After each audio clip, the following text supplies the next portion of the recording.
Fella stopped me on the street last night. He said everything's alright. Roller coaster, make it through the day upright. It seems your meal ticket is gone, but life goes on. I could never imagine something better. Yeah, right. Now you're cooking on high heat in the middle of the street. Roller coaster, take me to a better time. Let's go!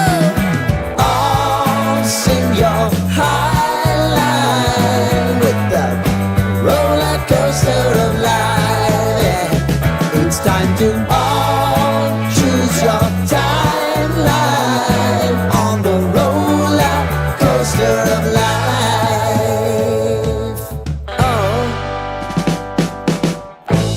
You seem to easily forget how to place your bet.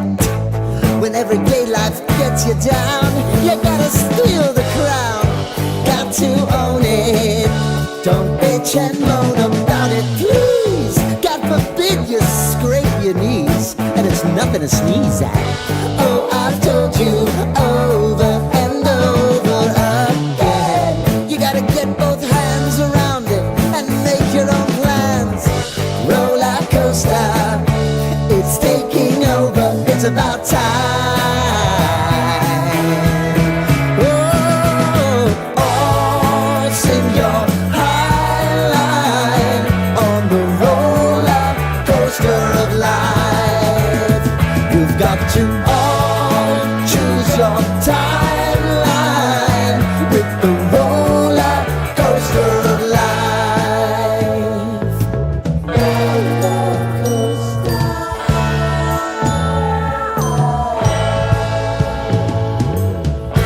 I want to go down the rabbit hole,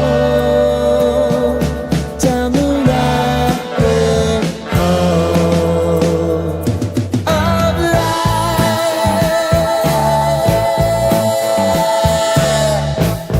And now it's about to leave. Oh, roller coaster.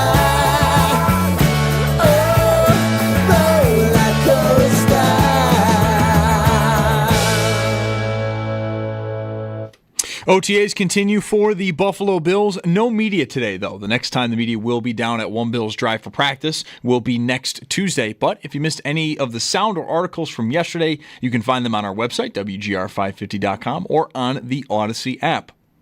Elimination games tonight in the playoffs. 8 p.m. Carolina hosts Florida. And with a win tonight, the Panthers would head to a third straight Stanley Cup final. And good news for the Panthers. Head coach Paul Maurice confirmed Sam Reithart, along with Nico Mikkola and A.J. Greer, are expected to play tonight. And then looking ahead to tomorrow, bad news for Edmonton. Zach Hyman will miss the remainder of the playoffs following having surgery on a broken wrist earlier today. Then at 8:30, the Thunder host the Minnesota Timberwolves, and OKC, they advance to the NBA Finals with a win, their first finals trip if they do win since 2012. No Bisons tonight. That game against the Knights has been postponed due to rain. It's going to be made up tomorrow with a single-admission doubleheader, which will begin at 11 a.m. And in the majors, the Mets currently trail the White Sox 5-3 in the fifth. Blue Jays in Texas versus the Rangers at 8. And the Yankees, they are looking to sweep the Angels with first pitch in L.A. just after 9:30. That's your Paddock Chevrolet Sports Update. Paddock Chevrolet celebrating 90 years of being your hometown dealership. I'm Zach Jones for WGR Sports Radio 550.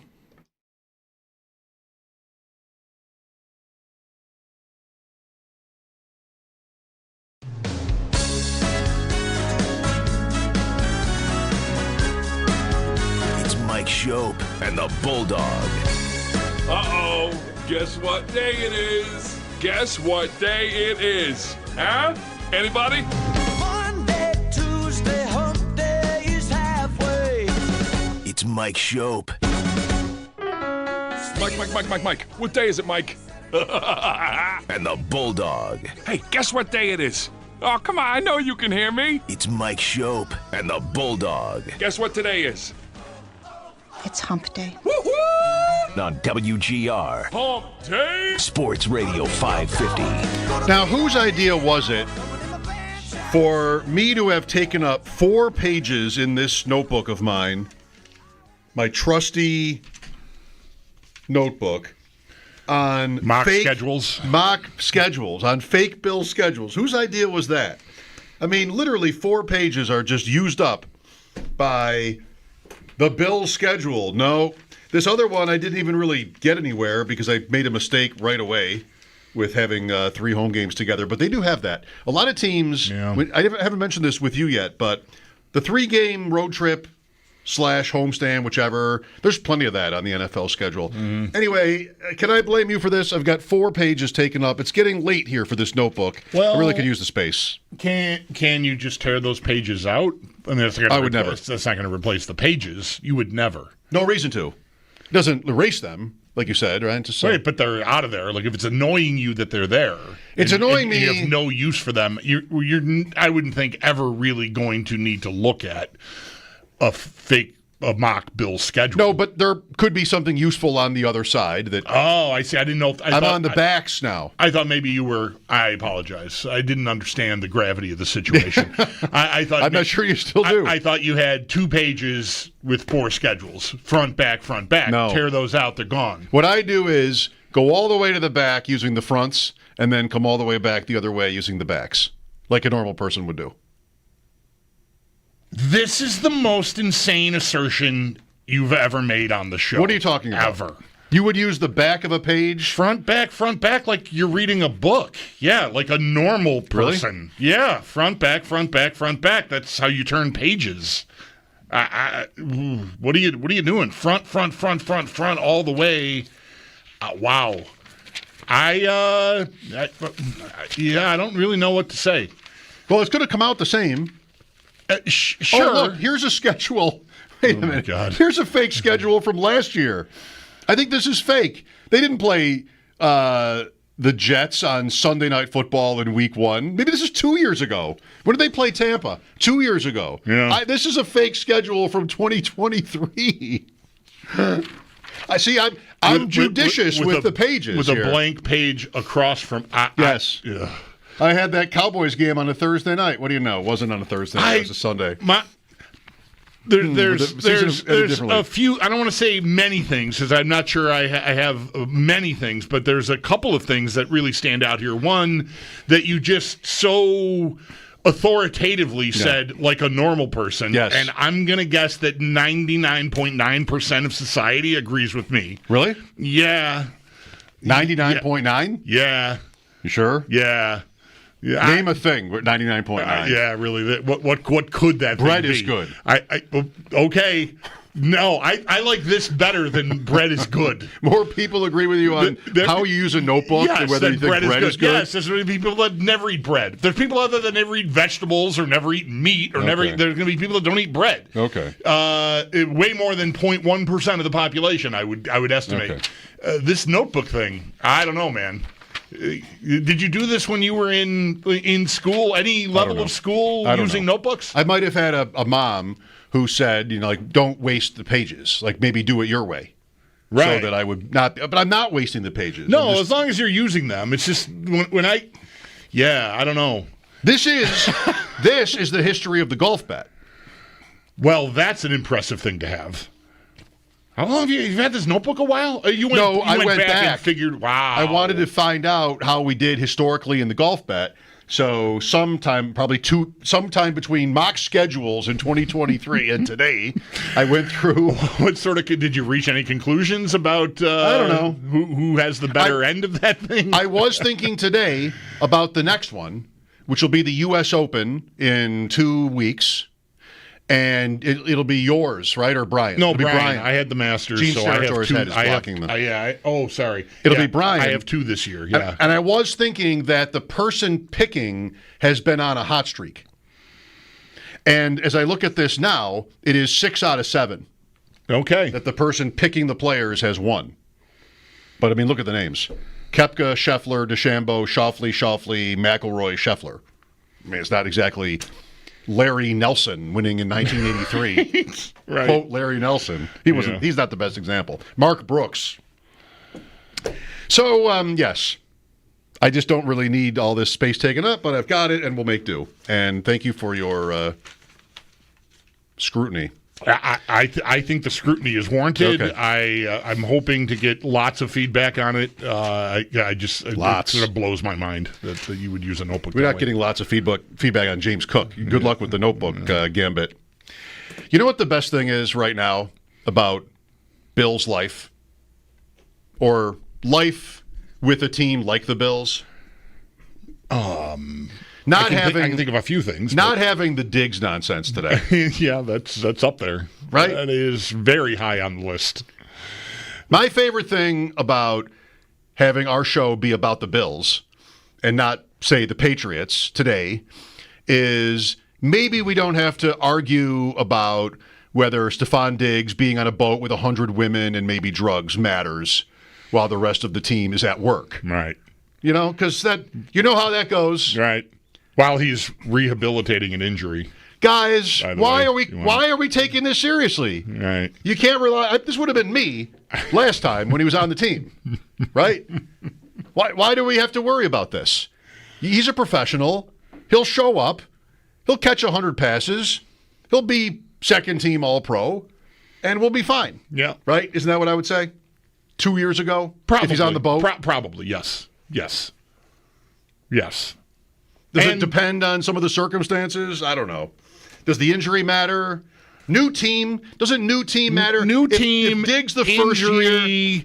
Good impressions. Like, I don't know how far of I haven't really thought a lot about it other than I didn't really recognize the powder. I'm out of touch. I saw him pull something out of a pocket, and I'm like, I went to my kids. What do we got here? That's a loaded question. I'm not really sure what's going on here. Because, I just don't know. Were you hoping they would know? Yeah, no, actually. No. Okay. Owen had a pretty authoritative opinion. Interesting. About it. Just because I don't really know why, but he did anyway. Makes you think. Maybe that. Yeah, it could. Let's move on. So anyway, yeah, I haven't thought a ton about it, but I think how big of a leap would it be? Fourth team now, right? 1 year injury. He's in Houston. Now he's in New England. I don't know. He's on a boat, and there's drugs, and there's all these women, and maybe he's telling them to call him daddy or something. I couldn't really make out the audio. I don't know what's happening. And would it be insane to assert, like, he's just mailing in the rest of his career? He's done. He's made all his money. He got hurt, and he's just going to coke boat parties now. Allegedly. Right. Maybe. I don't know. Maybe that's some kind of legitimate pain medication that is probably handed out that's that what way I at think. the pharmacy. That's what I think. I don't know. Yeah. I think it's Bayer. Aspirin. That's what I think it is.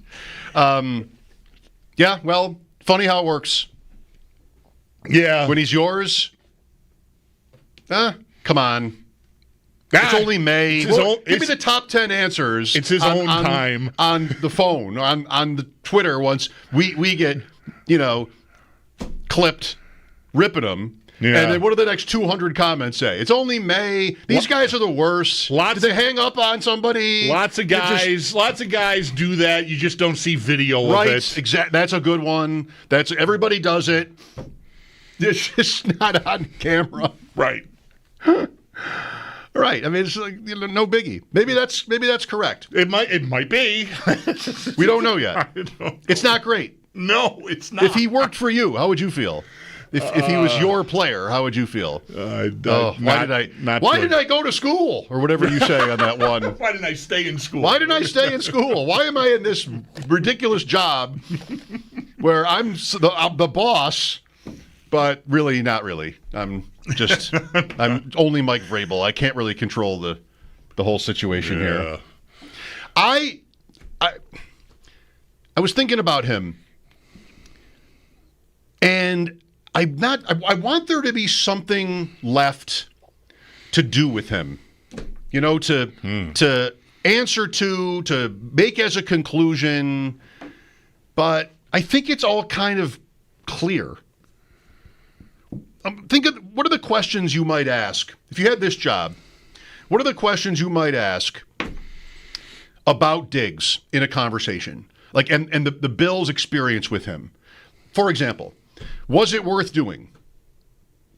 That's fine. It's a fine question to ask. It's one that I've answered without even really being asked many times. The answer is of course. Yeah, it was. Of course, it was totally worth doing. Even as bumpy as it ever got, and as messy as it ended, I would do it again.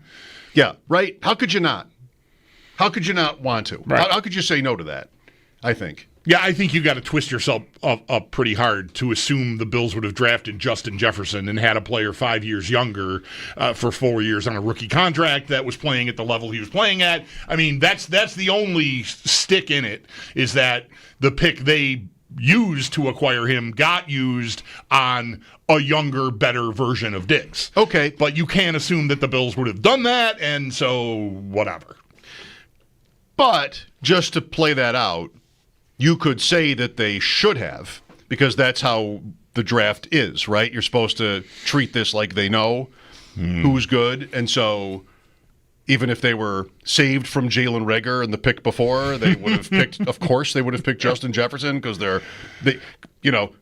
we don't have those jobs because we're not qualified. So, of course, they would know to pick Justin Jefferson in that spot, right? So that you could look at it that way. A lot of people do.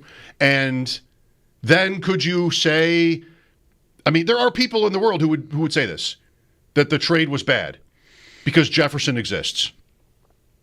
Well, I think that assumes too much, like I'm saying. I know people would say that. I wouldn't agree with them. I think they're wrong. But that is the one little an island of the trade that, circumstantially you just go, well, ask it this way. Who would I rather be once Jefferson shows up and is what Jefferson has become? You'd rather be the team with him. Yep. So that, that is, it's opinion, but I mean, I think you'd be nuts to take the other side in that. But Diggs did so well. Yeah, he did. Right? It's Mahomes and Allen a little bit. How so?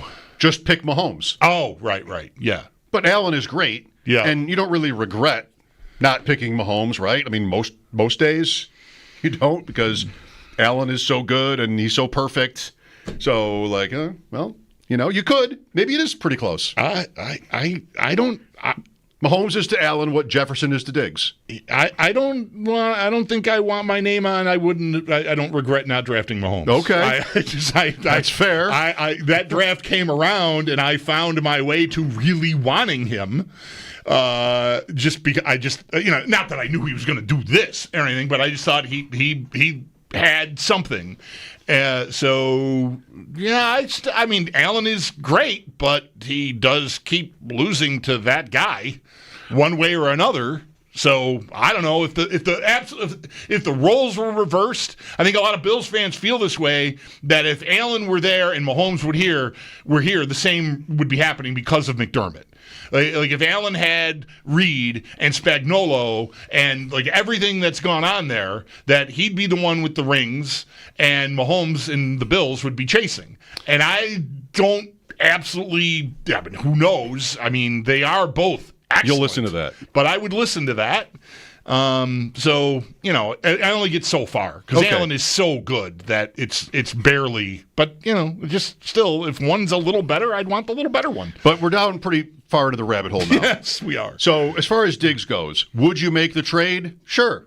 I mean, duh. He was a huge help. He was a great player. He was a fan favorite for a while.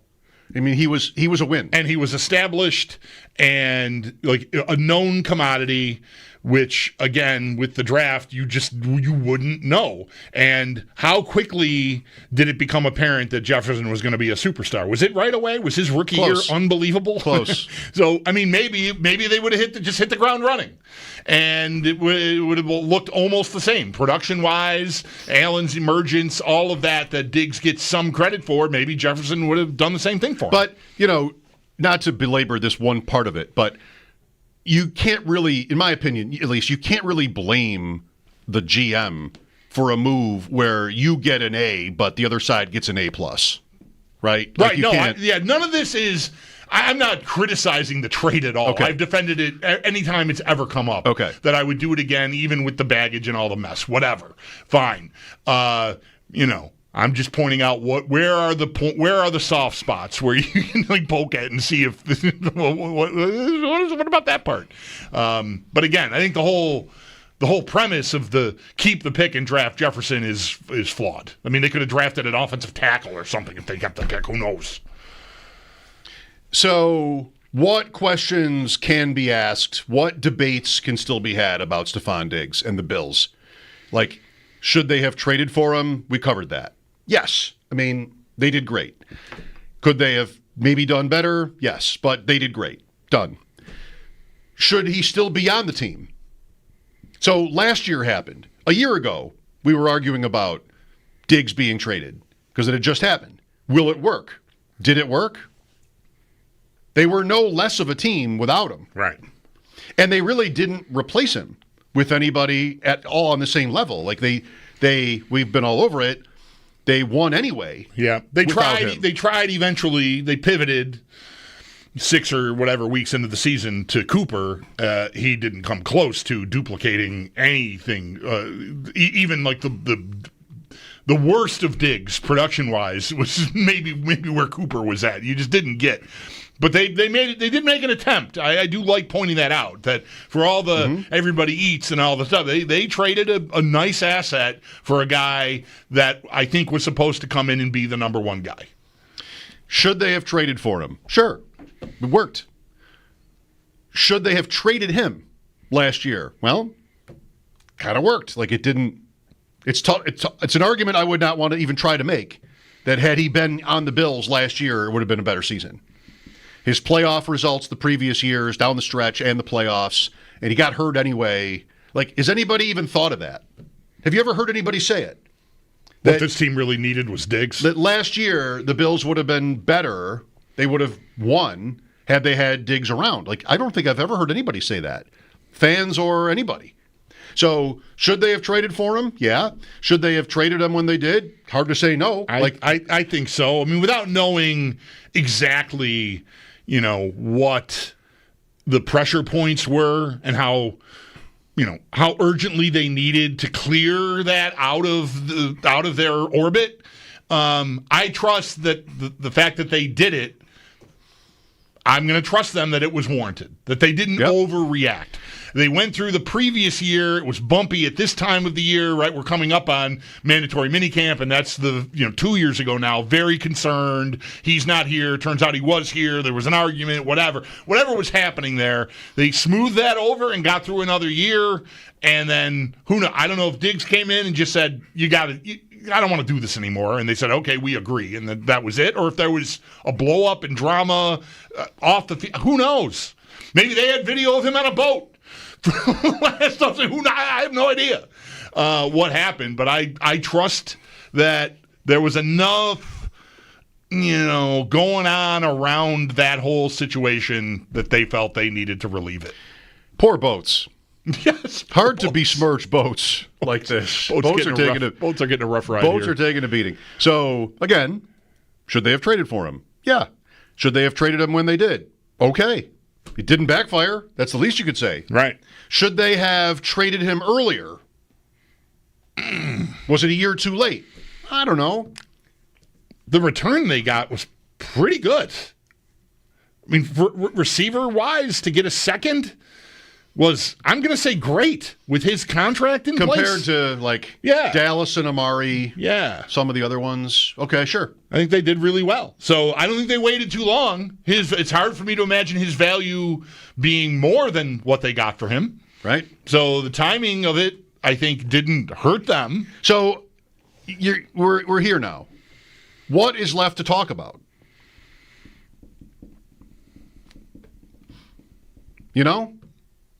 They did it. We approve. It went great. It wore thin. They got out. It was controversial to make the trade, but last year happened, and they set a franchise record in scoring. How hard can you kick at that? Right. And then, now what? I mean, now he's had an injury since, and now you've got today, whatever that is. Mike Vrabel doesn't seem too pleased. He didn't pretend to not care. Go figure. I would like him here. So I feel like I want there to be something more to sink my teeth into with the Diggs years. And I just don't know what it would be. Like the last 2 seasons were the same in how, as it got into December and January, he was less productive. Like the bulk of his production was in the first half of those last 2 years. Not so much before that. I mean, he had a couple of good playoff games earlier. But that happened, and I don't know what I can do about that. I mean, it's not like they should have benched him or just there's nothing I can really do with that. So I'm sort of left like what for me is an uncomfortable position, which is like there's not really anything to debate with him, I think. Unless you've got something out there. I don't know. I'd love to talk about him. I mean, it was a very important move and impactful. And it, to be redundant, it meant so much to their fortunes. They went from good to great when he got here. Like, that was the move. I mean, the Jefferson stuff, he wasn't a rookie. He was a well-established star receiver in the league, and that meant something to that equation, that he wasn't, young. Yeah, so, he had, another part of the Jefferson thing that I don't really like, I think is like a faulty construct, is that however good he was as a rookie, and how quickly he became one of the, if not the best receiver in the game, he was not walking in the door with the kind of clout that Diggs already had to sort of change the competitive temperament of the team. And I feel like Diggs has gotten, at least from my end of this, and I think a lot of people, a lot of credit for being the way he was when he got here. And there was bad that comes with that, as we all saw eventually, his personality. But he was driven and demanded excellent, whatever. They became a more serious franchise when he got here to me. That's right. Anybody think there's like a false narrative about him, or that there's something that people get wrong about Diggs? 803-0550. It's New England's deal now. I don't want to say problem like we know it's a problem, but today's kind of hilarious. We will talk about the Broncos today. Zach Stevens will be our guest coming up at 4. We'll look for your calls next. Mike Schopp and the Bulldog here at 803-0550. This is WGR.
the street last night, said everything's alright. Roller coaster, make it through the day upright. It seems your meal ticket is gone, but life goes on. I could never imagine something better. Yeah, right. Now you're cooking on high heat in the middle of the street. Roller coaster, take me to a better time. Let's go! All sing your high line with the roller coaster of life. Yeah. It's time to all choose your timeline on the roller coaster of life.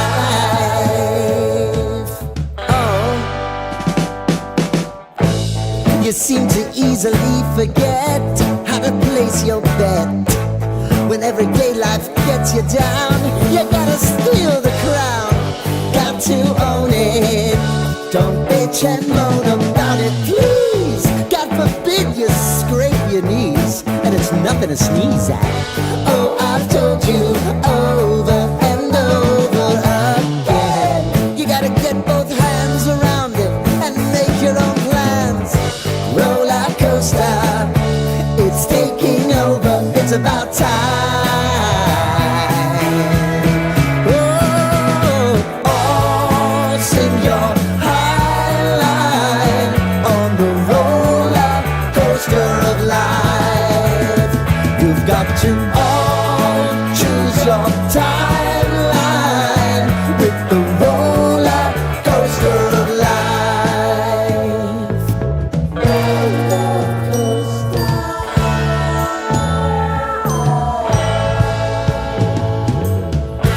I want to go down the rabbit hole, down the rabbit hole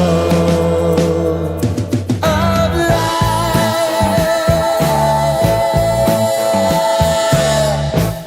And now it's a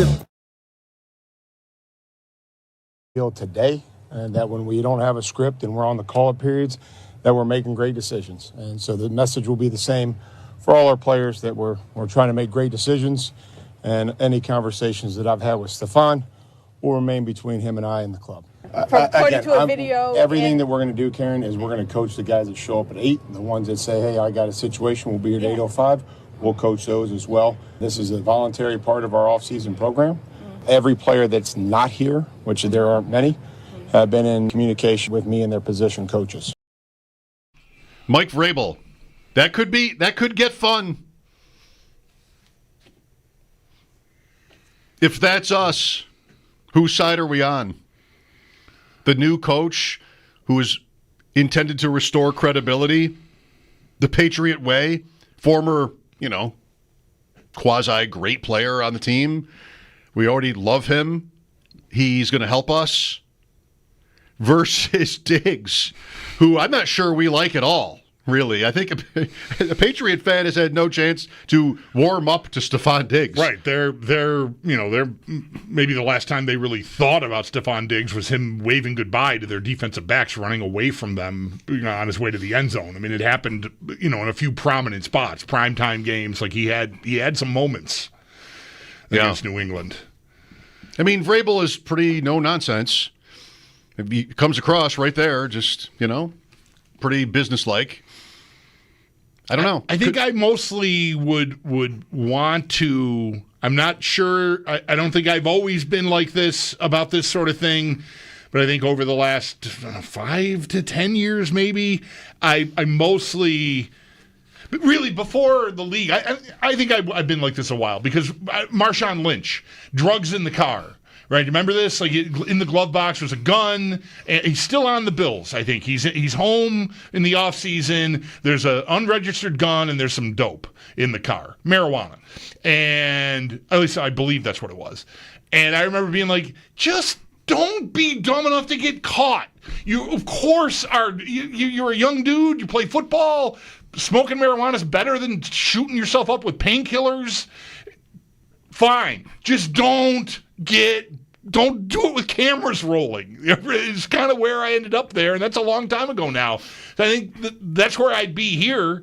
Like, yeah, I'm not naive enough to think that these guys all are Nathan McKinnon and, like, just legendarily hard ass about fitness and diet, and every waking minute is just geared towards, I got to be the best I can possibly be tomorrow. It's just practice. I don't care.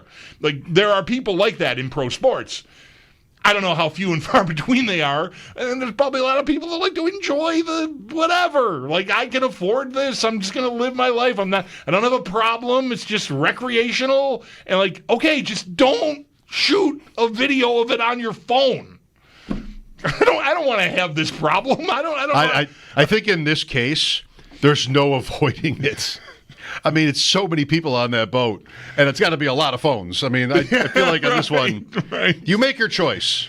On one hand, could he have gone on this tour of Miami Harbor, if that's what it's called, a week ago? Well, maybe. On the other, I don't know, was Cardi B his girlfriend a week ago? Like, yeah. Now I've got that happening, and maybe I could just... I don't know. I didn't assume they were dating, but I saw them seated next together at a Knicks game earlier in the playoffs. Okay, like that happened. Sometimes you make choices in these kinds of things. The heart wants, etc., and I'm just going to not go to work today because I don't really have to. Right. Even though I'm rehabbing a knee injury. Sure, okay, I know it would look good. I know I should, but I mean this. I saw some of that video. I'd be tempted. It seems like the kind of thing where maybe you'd have fun on that boat. I don't know. Just does look all right. It doesn't sound like just like go to Beaver Island or something for the day to hike. No. Play 9 holes of golf or something. Cruising the Black Rock Channel to get to Grass Island. No, it's a little more. It seems like a lot. A little more high end than that, I think. Maybe going on there. Maybe. Yeah. But you could. I'm stereotyping in a few ways here. You could see a Patriots fan today being like, get rid of him. Culture. Yeah. I don't like him anyway. He's old anyway. He's injured anyway. I don't need him. I've got Keyshawn Boutte. I mean, he came here and, like we talked through in the first segment, got, I think rightly so, a lot of credit for bringing Allen to, helping get Allen to where Allen is now. And, I don't want to get hung up on whether it's a disproportionate amount, whatever. It coincided with the elevation of the entire franchise led by Josh Allen. So, okay, credit for that. Now he's being brought to New England to, I think, do basically the same sort of thing. That's part of the hope, I think, is even though he's not the status of player he once was, he's coming off an injury, this is a guy who, what's the reputation, like what's the bio read? Burns to win, demands greatness, has been a great player in the league, and that's going to help Drake May. And we're not even into training camp yet, and we've got Coke on a boat. Maybe whatever it is. Like just whoa, dude. That sounded a lot more right to me 4 years ago than it seems today. Yeah, right. So, I mean, so I would understand a Patriot fan going like, "What did we buy? What are we doing here?" When Diggs left, was it still his deserved reputation that it was anything to win? I mean. You only have so much data, but what we saw on the field sometimes was not team first. It was me first. Yeah. And generally, team first is what we count. That's what counts as, the other thing, like just that sort of level of commitment. But Diggs is, I think, a little bit of a con artist. Like he would tell you in a very eloquent way often how devoted he was. He remember when after the minicamp flap from a couple years ago, he got to Fisher and he was effusive about how much you didn't hear me say I didn't want to be here. He was like almost defiant and effusive about praise for the whole thing. And the media ate it up. They all lined up to go on Twitter and talk about how amazing he was for being so open and just, I don't know, like how did it happen in the first place? He would never... I might get the chronology wrong because it was kind of scattershot. It wasn't always that we were hearing from him, but different interviews where he just couldn't bring himself to say what that he was happy or anything that would just sort of like put your mind at ease. He couldn't bring himself to do that in what seemed like kind of obvious ways. Yeah, he never. I would say it this way sometimes, and I don't mean this to be critical of people who do it, because I don't know that they're all being, or even many of them are being patronizing. But Diggs, I think, was just being so real that he couldn't just give you the sort of, I love it here, I love blue cheese. Like he just would not spoon feed you that. And I respect that. Because, when everybody sort of hits the same note all the time, that's what can make you wonder how real it is. Because I think going in, like, all right, just say this and this and this, and you'll be fine. Nobody will bother you. Yeah, that wasn't him. Right, that was not him. Like he's going to tell you whether it's going to make it harder for him or not. He's just going to tell you. I think mostly that's how I read him. Yeah, so always a mixed bag. He was always good to talk about because people would read him differently, right? And again, we're so limited in what we get access to. I don't know about what he means to the Patriots as a veteran acquisition that's supposed to help them with the culture stuff. I maybe we've just been through too much Diggs stuff over the years for me to think like that's really sort of a believable thought. I think if not also that, what they had was just a huge void at wide receiver, and we're willing to pay him probably what was way over market to sign with them. Like, who wouldn't go? Godwin wouldn't go. They wanted Godwin and maybe offered him more, but he went back to Tampa. I think there was someone else. And so they're at a point where, like, they've got this quarterback. They add Mike Vrabel, but they don't have any talent. So here's $5-10 million more than you'd probably get from anybody else. We need you. And, how does that sometimes fly with an employee? Well, I'm not. Thank you. I'll see you in September. I mean, right. It's sort of Rodgers right now. I mean, Rodgers isn't under contract, but he has leverage. He doesn't need to be there for OTAs, and he's not. And he'll probably show up at the latest possible date where he doesn't get, he doesn't apparently mind. I think he loves the spotlight. Oh, the mystery of what's he going to do next. But he doesn't want to be at minicamp. He's proven that with the Jets. So how do I, like people talk about the Rodgers thing like it's already done. Probably. He's just not there because he's Aaron Rodgers. And he doesn't feel like he needs to be there. And that's maybe Diggs in some way too. So I think, I don't know how it sounds, but I would bet a lot of Patriots fans just want to cut bait. Sure. It's like it's a certain kind of town. And they're going to trust Mike Vrabel. Right. And if it comes down to, have you seen this Kyle Williams, guys? I don't know if you've seen Kyle Williams at the OTAs, but apparently he's the talk of practice. Yeah. Rookie receiver. It definitely feels to me like Patriots fans would almost unquestionably side with like if Vrabel, if they're having meetings right now and like he's raising the idea like what are we doing? What are we doing here? I don't need this. We don't need this. Let's just cut bait. Yeah, whatever the dead money is. I mean, they had a ton of money. I'm sure they can find a way to do it if they want to. And I'll bet the vast majority of fans, in particular because Diggs he's diminished at this point.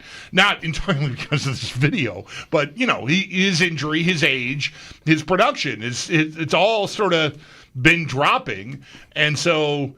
If Vrabel wants to go to war over it, like make a move on him, I would bet the majority of fans would appreciate it and side with him because you're not sure what you were going to get from this player anyway at this point. Like it's not like you're assuming that's right 100 catches or something at all. Far from it.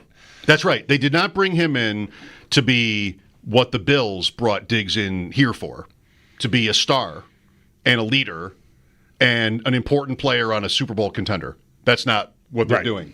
They're trying to get to the playoffs, and they're hoping he has, 80 catches left in him or something like that off a torn ACL that can help keep them from drowning at that position.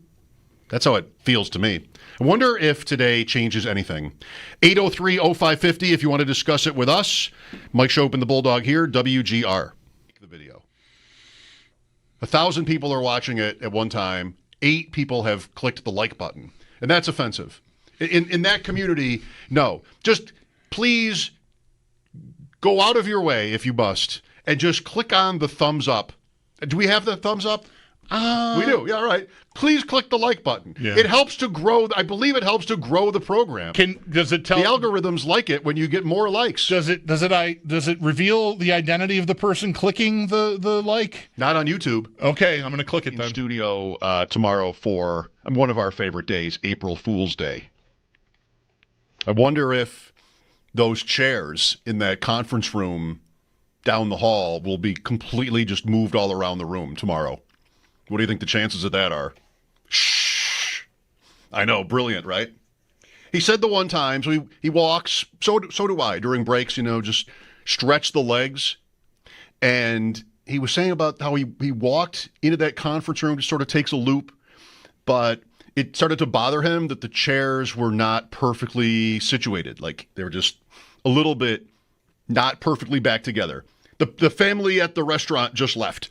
And the staff isn't back yet to sort of redress the scene. So what did he say? Like, he would put the chairs back, or he didn't even want to go in there anymore because the chairs weren't like properly. So I haven't told anybody this yet, but for like the last 2 months, once or twice a week, I'll just go down there and move all the chairs around. I've been a little bit wondering if, like, welcome back. You good? I'm shook is what I am. Do you want me to tell the whole? You've opened the door, buddy. Here it comes. So I walk around during the breaks, and we don't have the biggest office, the biggest floor, but and I could go out. I have a way to get in and out, but I do laps around our offices during the breaks. And a part of that is there's a large conference room with, 15, 16 chairs around it, big table. We have meetings in there sometimes. And that's like the end of my loop. I loop through that room or walk around the table and then come back here. And I got in the habit when I was doing this in the winter of tucking the chairs into the table, in part because I'm a lunatic and I like to have everything look symmetrical, and so I want the chairs to look. But it's also to protect myself. At 5 o'clock on a Wednesday in the winter, it's dark in there. And if I go walking through there, it's pitch dark, the shades are closed, I'm going to trip and fall on a chair that's askew. So terrible. I've gotten in the habit of tucking the chairs in. So, 45 minutes ago, I took this walk. And I went through that room, and I didn't have to tuck any chairs in, and it's not as big an issue now because it's light out until we're off the air. You can see your way around. I can see my way around if there's something in my way. But everything was neat. Like, all the chairs were tucked in. It was fine. I didn't have to move anything, and I just walked through and came back. And then just now at 4:58 or whenever we went to break, I got up and walked around, did the same loop, and there were like 10 chairs as askew in there as I've ever seen. Like, somebody was sitting and just pushed the chair as far and as hard as they could away from the table and left the room. 10 different people did this in that room, and there are 8 people here right now? I'm not sure there are that many. I mean, you got us there are 4 three. of us. There's Puckett's out there. There's Brayton out there. A couple of other dudes. Producer for Bowerly's show. There's definitely 10. less than 10. Okay. What happened between 4:15 and 5 o'clock? Like, did everyone show up for a meeting and just wreck the room? I mean, wreck the room's a little strong, and then just leave? On a Friday, I doubt it. Yeah. I mean, it's kind of sunny. Well, I just have no idea. I feel like someone who knows that I do that with the chairs is messing with me. But there's nobody here. There are a couple of women who work down at that end of the building that I have confided in them that I have a thing about the chair. I tuck the chair. I want the chairs to look nice. And they kid me about it when they see me. They're not here every day. But when they see me, they smile and laugh and like, there he goes to fix his chairs or whatever. Yeah, Allie. Samantha? Yes. And so they're not here. No. No one's here. Like, I could see Allie wanting to mess with me that way. Really? Yeah. She doesn't seem that type to me. She makes fun of me in a fun, good-natured way about this, that I take this walk and that I have this chair thing. Well, you may know her better than I do, but sometimes people have that and you don't know it, that sort of capacity. Yeah. I wouldn't be surprised if she were here. I would have thought, why did you do that to the chair? I would have immediately accused her of messing with the chairs. You sort of want to right now anyway, even though she's not. You haven't seen her. Right. I don't understand. Like, what happened to those chairs? Who moved those chairs? Who was in there? I mean, there's really no chance there was a meeting. No. If everyone who's here in the building right now went down there, including us, and left the chairs like that, that's the only explanation I have. And I know we didn't do that. I don't believe any of the people that are working in the newsroom went and did that. What the hell happened? I don't know. What would make the most sense? It wasn't just one chair either. It literally was like 10 chairs were just all over the place in there. I mean, as far away from the table as the walls would allow them to be is where the chairs were. And I just, I stood in the doorway like, how? Why? You'd been there. You'd been there an hour ago. Not even an hour ago. And then you went back. Yeah. And there's no one here.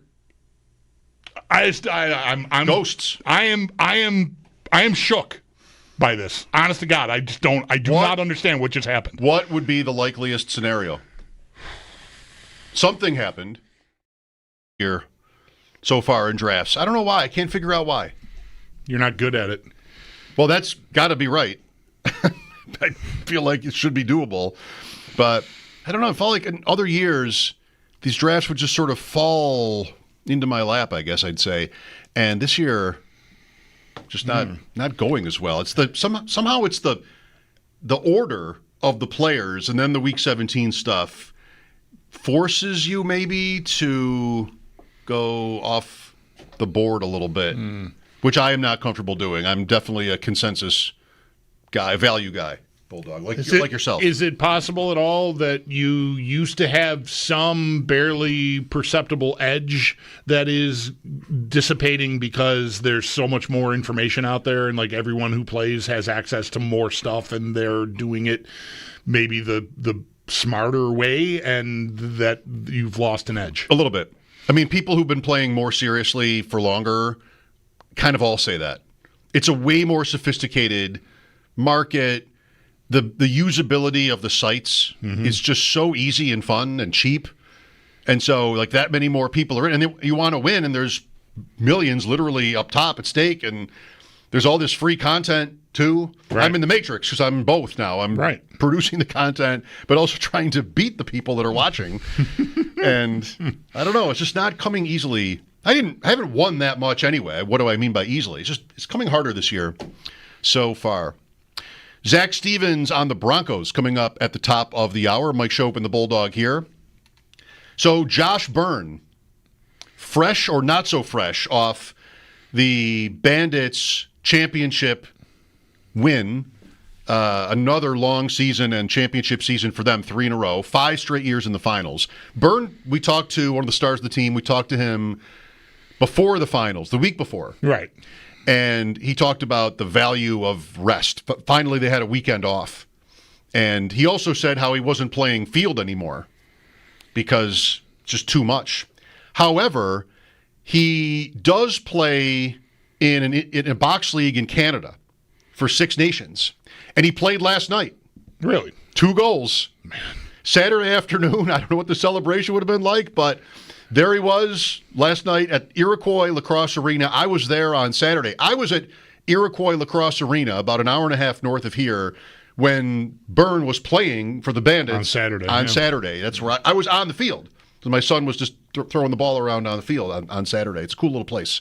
Not that little, actually. But that was their game last night. They won, I guess. And so he's right back in season, just like that. Right. No time off. No time off. I'm confident he'll make it down here Friday for the parade and the celebration. 5:15. Right? Friday at 5, yep. Hockey tonight is Florida-Carolina, Game 5. Sam Reinhart expected to play. That kind of seems like a surprise from the injury. I didn't really hear a lot of guessing about what he hurt there. I thought it could be anything on that side of his body. Hip, thigh, quad, knee, like the way Aho hit him. It could have been a few different things, like I said. So I didn't have a real sense of like what kind of timeline. I guess I got to say I'm a little surprised. The way the hit looked, I'm surprised that he's playing. Especially with a 3-0 and now 3-1 series lead, you might feel like you could just save him for the final. It's risky. Yeah. You don't want to save Joey Bosa. No, right. For the playoffs. Right. Florida easy tonight or what? I would bet them. Yeah.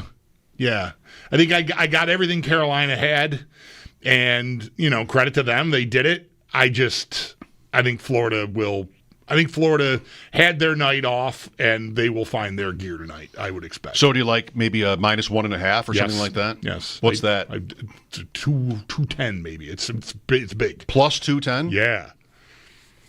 Wow, it's good. That's exactly the kind of action I hop on. Doesn't give you any pause. Throw a couple of goal scorers in there, and I'm off to the races. Kulikov? Is he one? You going with him? Dmitry Kulikov? I don't even know if he's a choice on the list. He might not even be a choice? He might not even be a choice. That's the biggest insult. They do not list everyone. That's a tremendous insult. At least usually. How about Evan Rodriguez? That might be a good. Is he scoring? No. Okay. But you're probably going to get a nice number on him. And he is an offensive player. He has opportunity. He is. Yes. So, I think that's not, I wouldn't hate that. No, I'm on for Hagee tonight. For Hagee. For them, yeah. Who's the guy for Dallas that, is it Granlund? No, who's the guy for Dallas that has scored? He scored last night, maybe. Who scored for Dallas Jason last night? Robertson scored last night. Okay, not for him them. then. Not him. I'm thinking of someone else. He basically doesn't score, but has scored a couple times in the playoffs. Would that be Edmonton?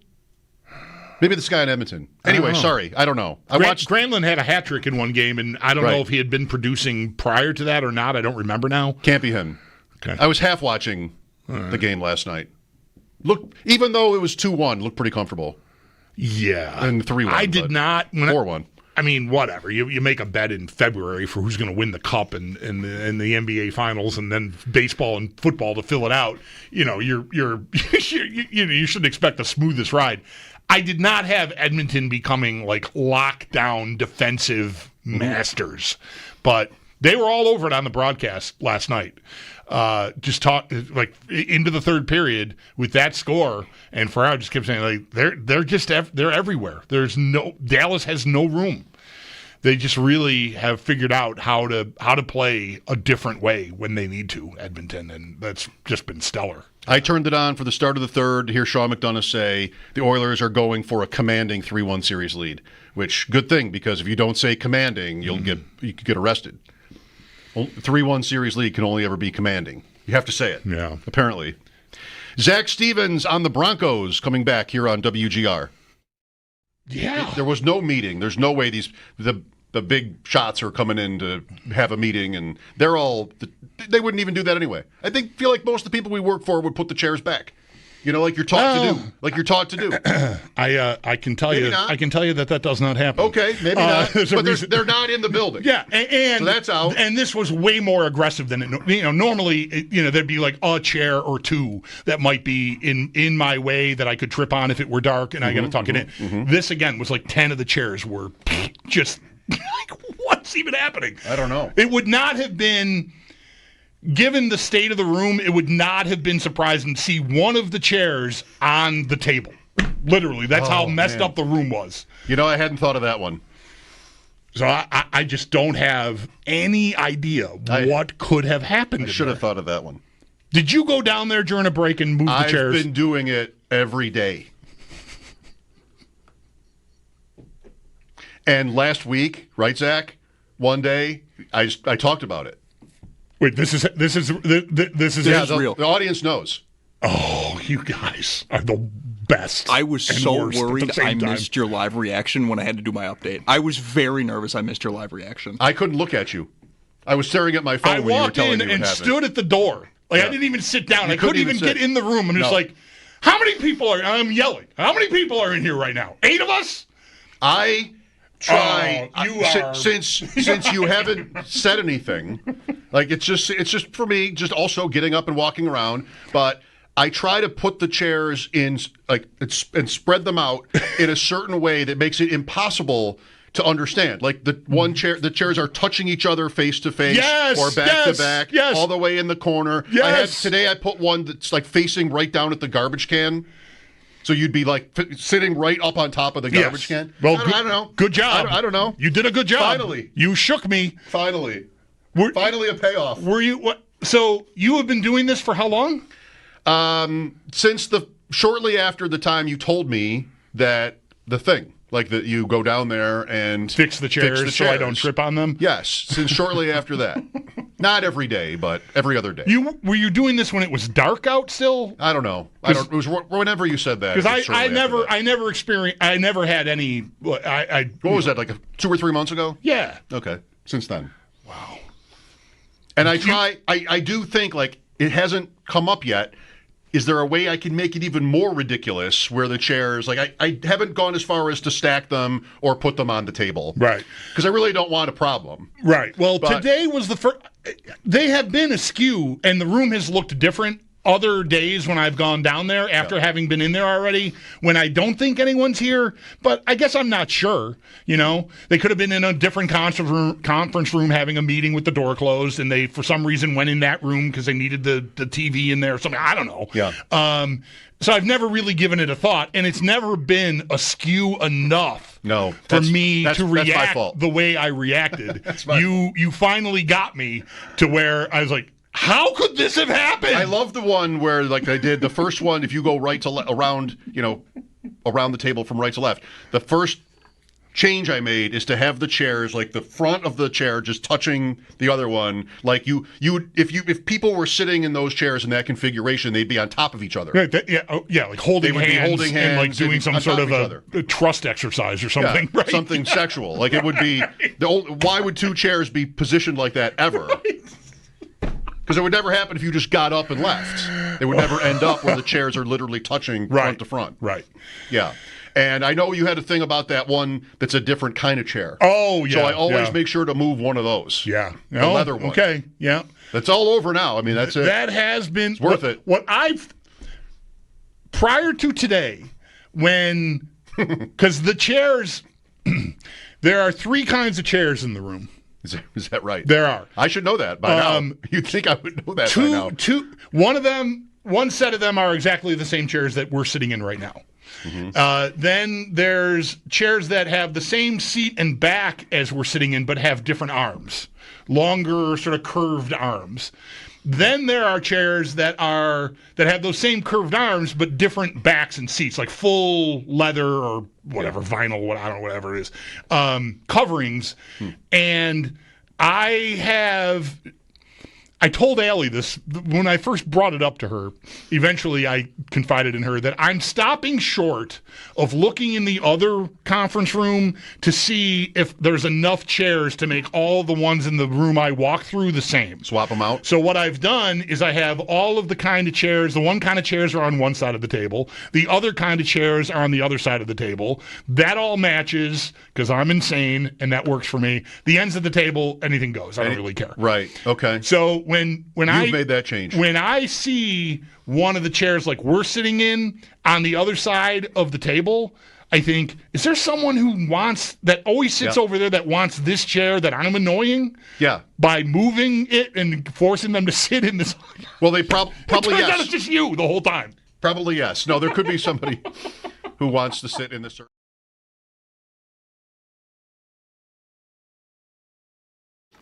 Elimination games tonight in the playoffs. 8 p.m. Carolina hosts Florida, and with a win tonight, the Panthers would head to a 3rd straight Stanley Cup final. And good news for the Panthers heading into tonight. Head coach Paul Maurice confirmed Sam Reinhart, along with Nico McCullough and A.J. Greer, are expected to play. And then looking ahead to tomorrow, bad news for Edmonton. Zach Hyman is going to miss the remainder of the playoffs following having surgery earlier today.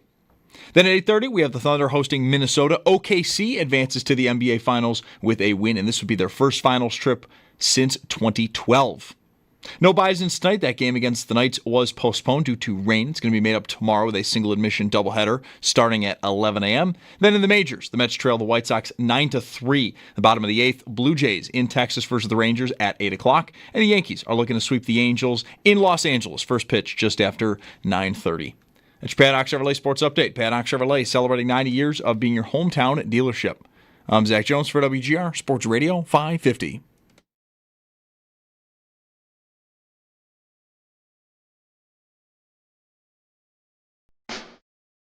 It's Mike Schopp and the Bulldog. Here's what's going to happen. I am going to have to fix you, manage you on a more personal scale, a more micro form of management. What is that called? Micromanagement? Boom. Yes. It's Mike Schopp What is your name, sir? I am Bill Buttlicker. and the Bulldog. Really, that's your real name? How dare you?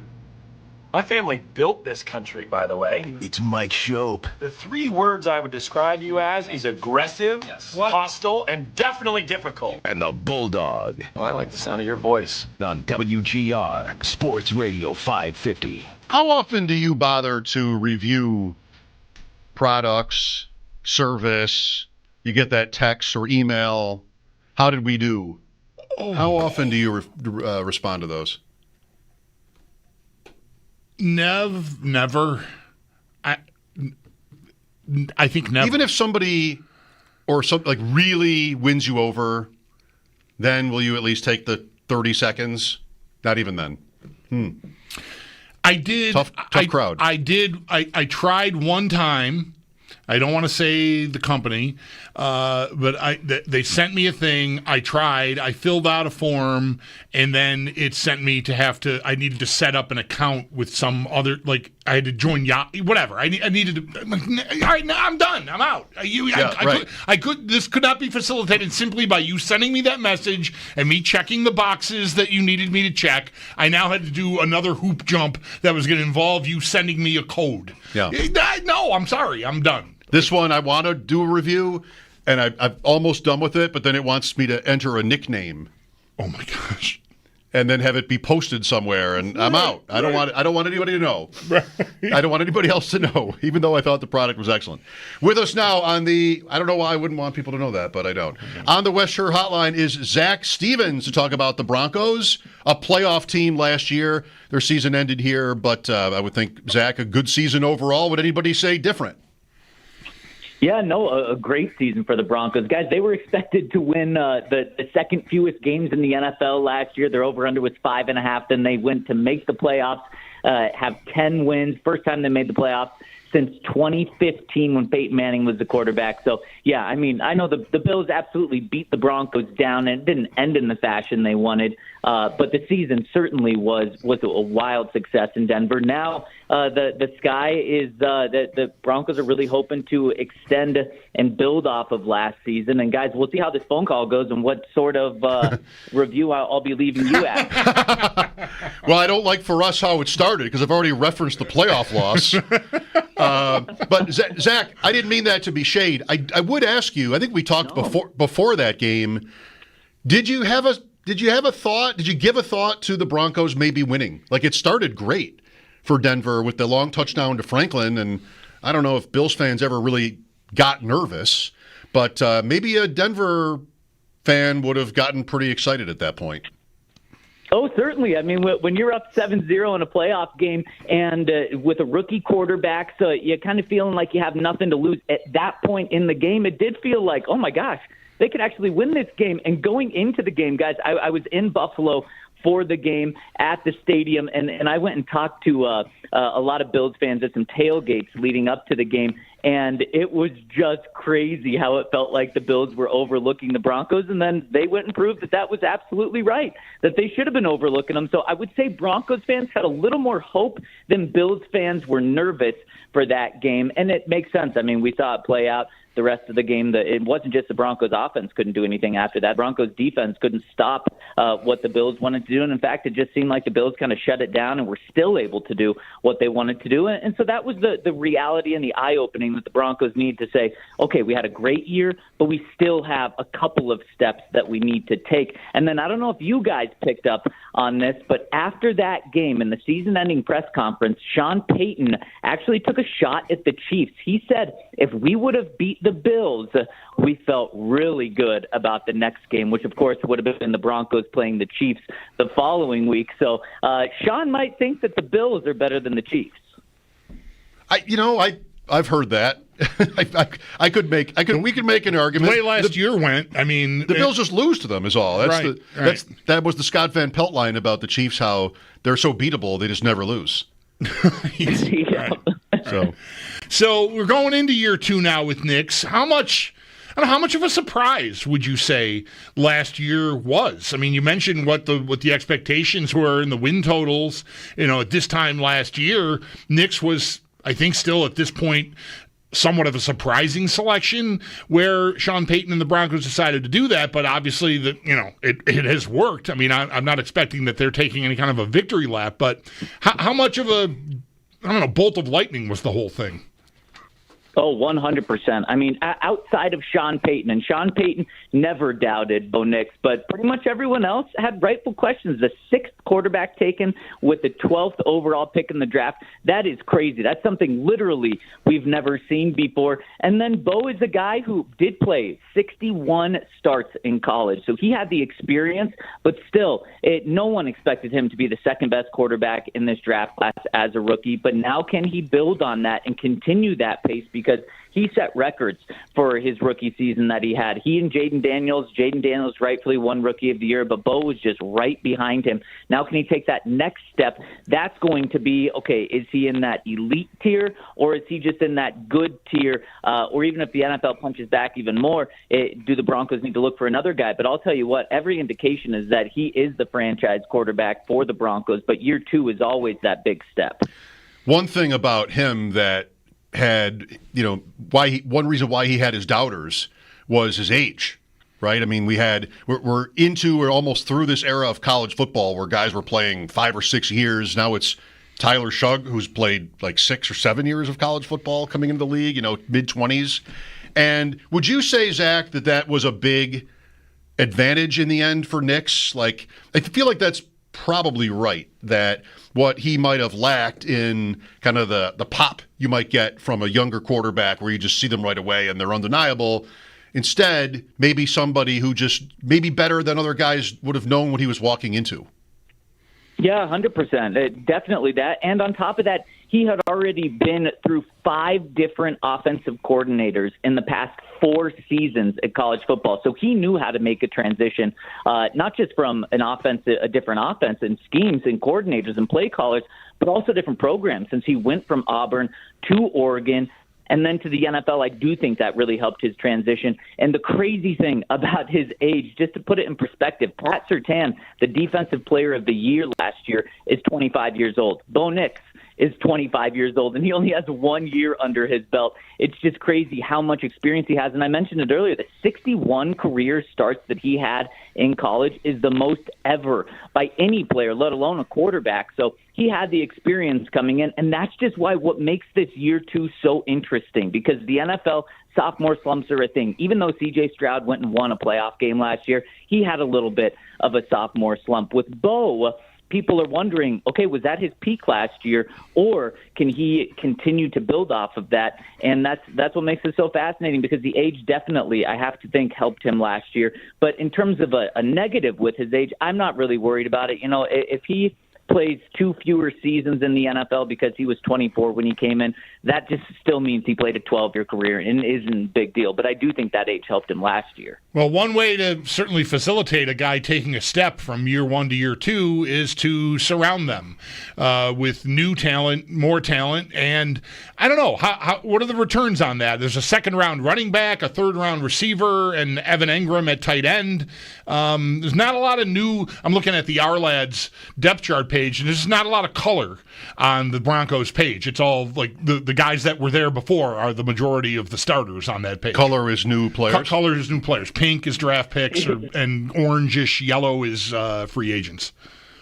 No, you're absolutely right, and that's a big head scratcher for a lot of Broncos fans. A lot of them thought that the receiver position was the biggest need that they had. A lot of people were banging the table for the Broncos to draft a receiver in the first round. And okay, if they don't go receiver, they've got to go running back in the first round. And oh, fine, if they don't go running back, they have to go tight end in the first round. They need to add more for Bo, and then the Broncos go with defense, which just threw everyone off. In fact, they went with the cornerback, who I mentioned. The Broncos have the Defensive Player of the Year at cornerback with Pat Surtain, and another really good cornerback with Riley Moss. So for the most part, this receiver group is the exact same as it was in Buffalo last year. And you guys probably didn't feel too threatened out there in Buffalo with the receiver room, but Sean Payton is the highest of anyone in the world on this receiver room. There is a lot of young depth in that room, so they're going to have to develop, and that is on Sean to develop him and on Bo to develop him. But the biggest addition that they made was Evan Engram. This is a guy that caught 114 passes 2 years ago with the Jags. He wasn't able to stay fully healthy last year, so that is a question mark this year. But he's a guy that's never had 1,000 receiving yards. If he stays healthy, he is going to have 1,000 receiving yards. He is going to have 10 touchdowns. He is going to be the focal point of not just the tight end room for the Broncos, but in the entire receiving room for the Broncos. I think he's going to be Bo Nix's number one weapon. And then with the running back position, R.J. Harvey, the Broncos had the worst running back room in the NFL last year, and it's not even close. Their leading rusher, Javonte Williams, had 514 rushing yards. Their leading rusher, 514 rushing yards. That is just terrible. And they don't even have him anymore. So R.J. Harvey, their second-round running back, he is going to have to be the starter and have to take a big leap. This is a guy that has had 3,000 rushing yards over the past 2 seasons, over 40 rushing touchdowns. Now, it was at UCF, but he is going to be the Broncos starting running back. And honestly, he might be the X factor. Outside of Bo Nix, he's probably the X factor of the team this year. If he turns in to be a really good rookie running back, the Broncos are going to take another step in the right direction. If not, and it's all on Bo Nix's shoulders, man, that's going to be tough to do in a second season. Harvey is interesting, as you mentioned, huge numbers, and maybe I would say was drafted a little earlier than most expected. But you know, Peyton's guy here. Would you expect him to play? I mean, what, first down, second down?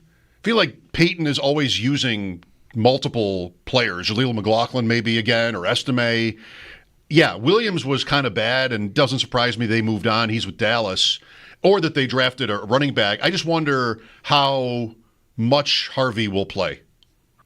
Yeah, no, it's a good question. It's a fair question, and Sean has always had 2 running backs. Even when he had Reggie Bush, even when he had Mark Ingram, he still drafted Alvin Kamara, right. And then those guys split time. So he is not going to be a 3-down running back where he's on the field 90% of the time, but he should be on the field the majority of the time. 60-40 split with someone else, and we'll see who that is.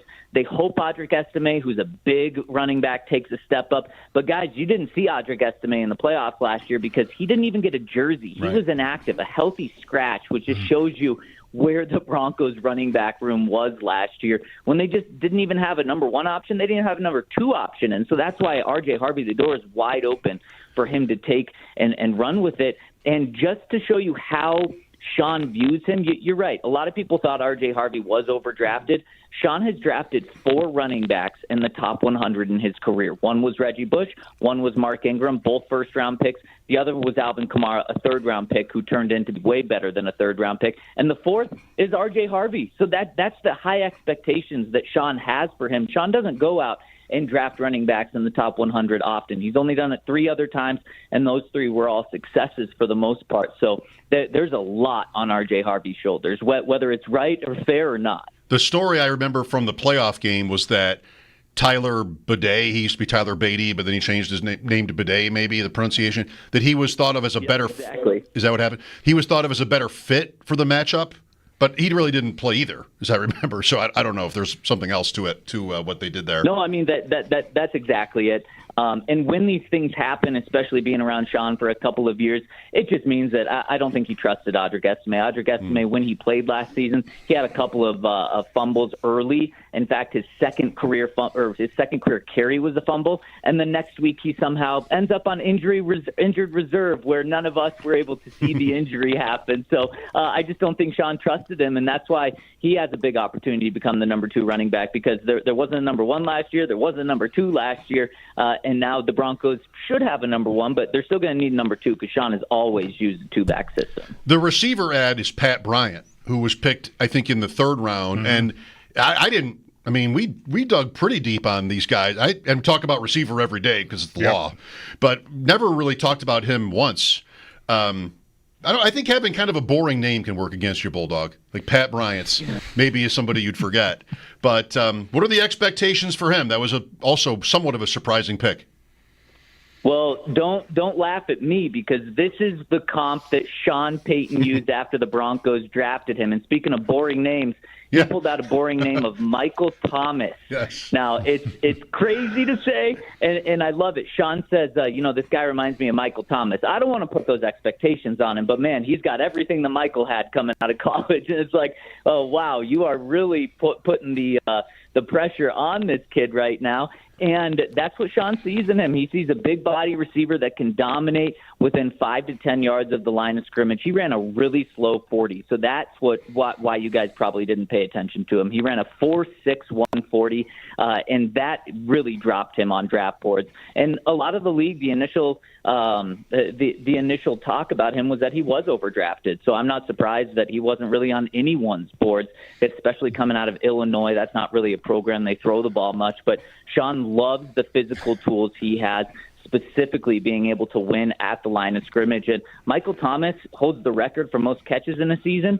That's kind of the role that they expect for Pat Bryant. Isn't catching balls 20, 30 yards down the field. It's a lot of catches that go for just a couple of yards each. But he's a rookie. We're going to have to see. Sean hasn't had an issue playing rookie receivers in the past, but I'm curious to see if he trusts him enough, because like we talked about, the Broncos needed receiver help, and this was the only move they made this offseason. Yeah, there's got to be a lot of this sentiment within the fan base, I would think, as it pertains to Payton. We're talking about a running back that maybe was drafted earlier than was expected, and then a receiver drafted maybe earlier than was expected, and I bet a lot of Bronco fans are just like, well, he was right about Nix. I mean, I don't know. Yeah, right? Just fold your arms, just like, hey, in Payton we trust.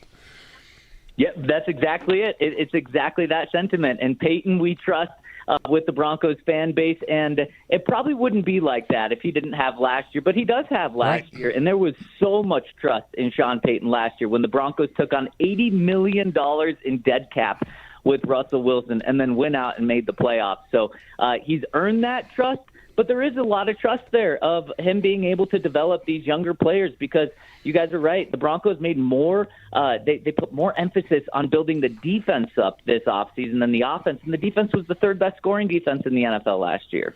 Zach Stevens, our guest on the Western Hotline for just a couple more minutes from DNVR Broncos. You can follow him on Twitter at Zach Stevens DNVR. How about the AFC West? Fascinating, I think.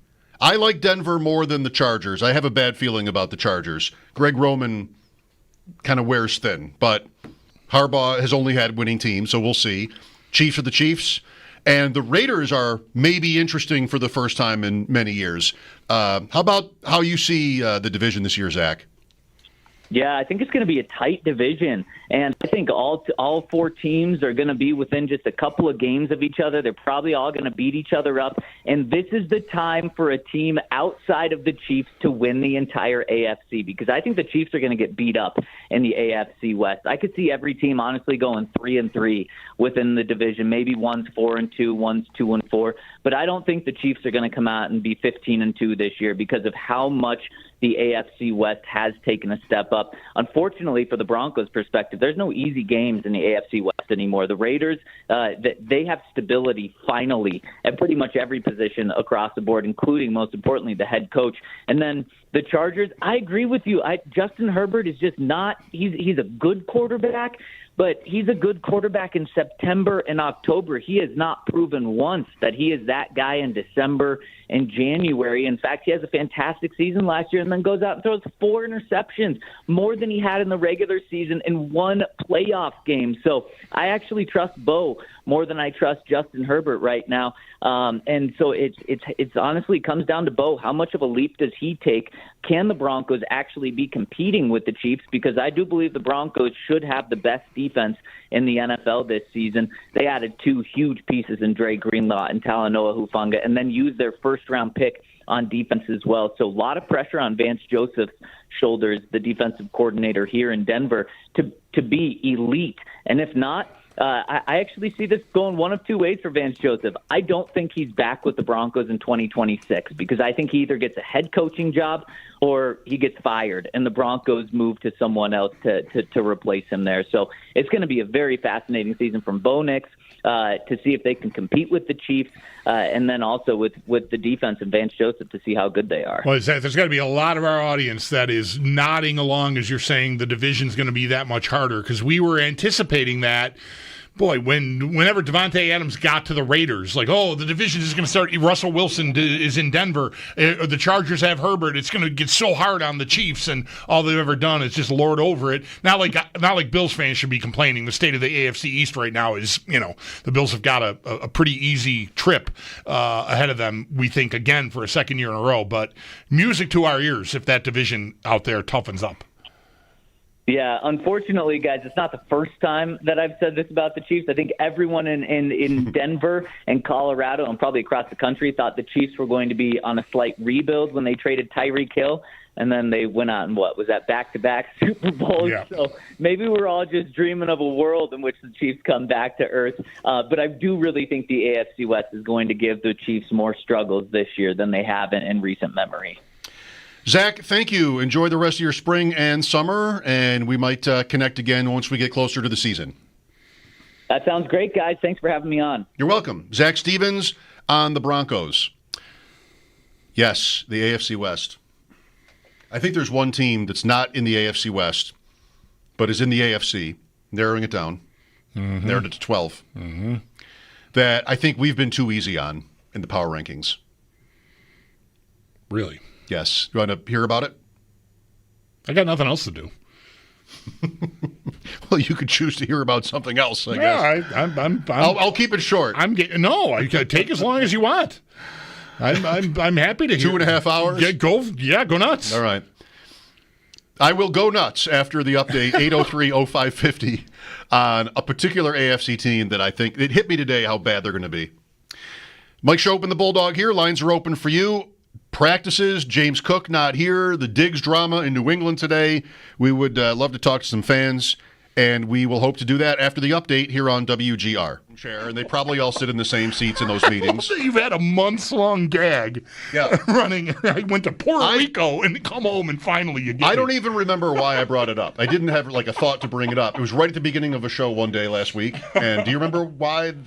I don't remember even why I said it. You were missing me, that's why. Something. Couldn't have been that. It just sort of came out. I felt like I was probably ruining it by announcing it. Nobody said a word to me. Yeah. Great for me. Thanks, everybody. Yeah. Thanks for listening.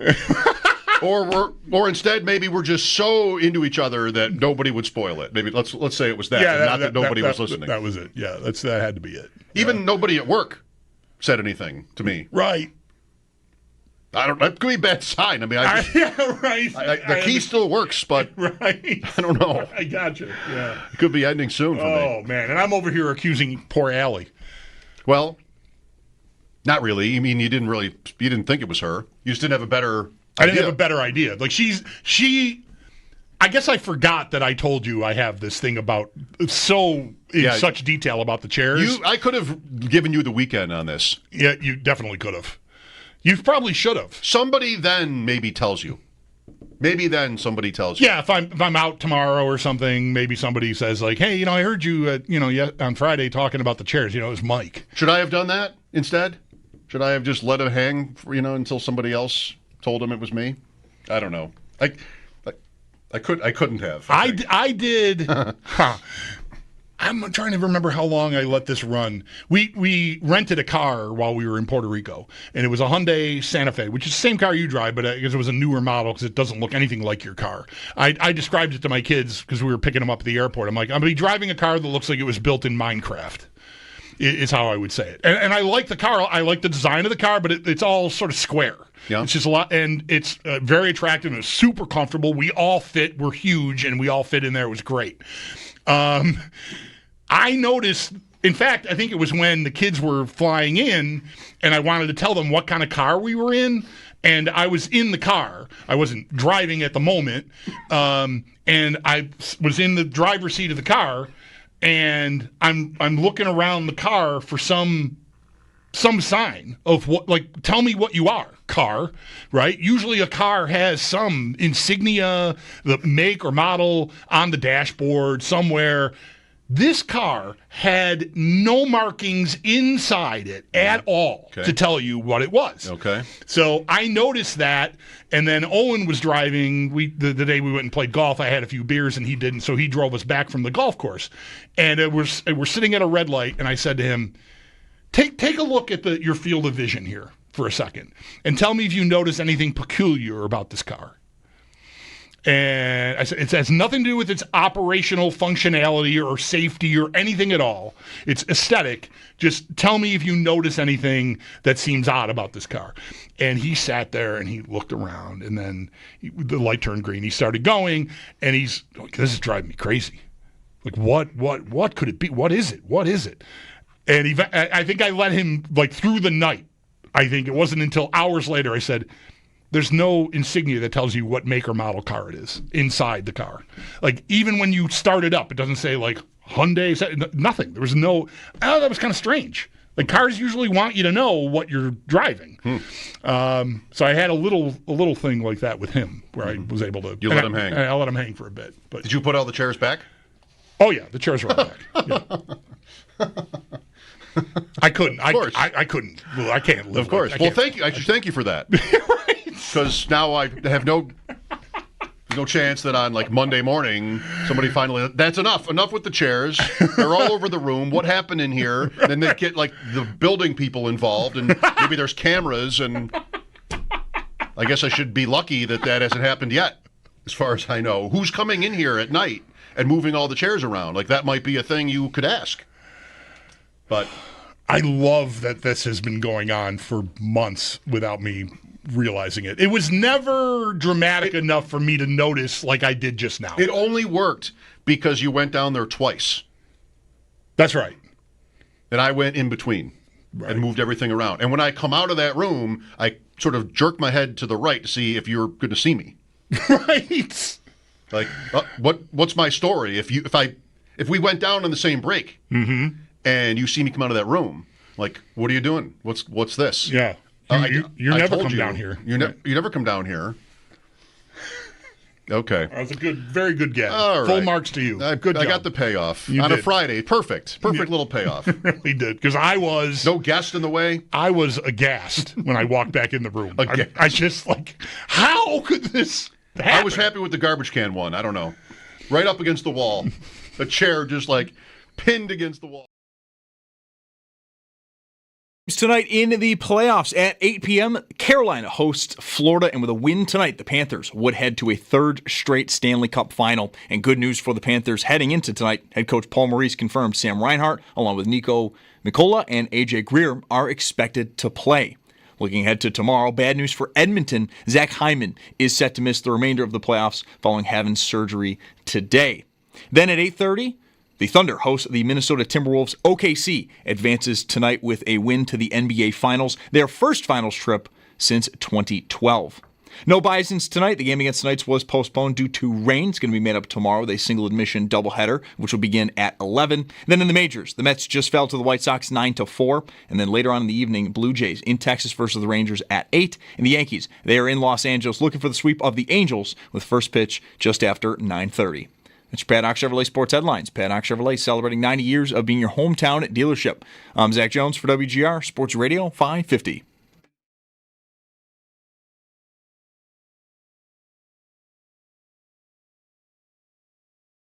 Benford is really good the last couple of years. He was 18th in my coverage DVOA 2 years ago. He was 4th last year, and that involves coverage on every play. So it's measuring not just what you allow per target, but how often you're targeted. So he's not targeted very much, and when he is targeted, he's very good. And I don't think people realize how good Benford is. He's so good that I actually put him on my Defensive Player of the Year ballot last year. I had him 5th. He's not 1, but it's pretty good.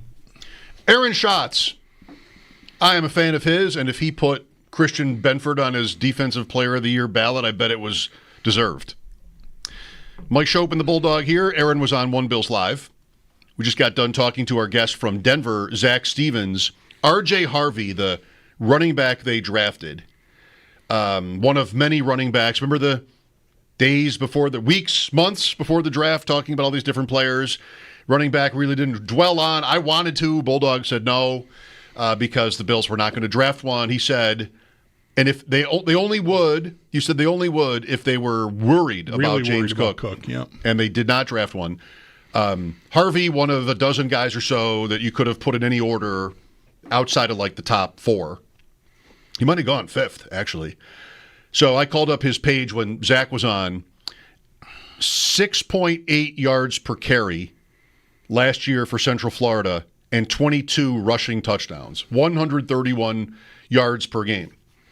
I was pretty sure that I see now that it does say on Pro Football Reference that the bold type means when a player leads the conference, his conference in stats.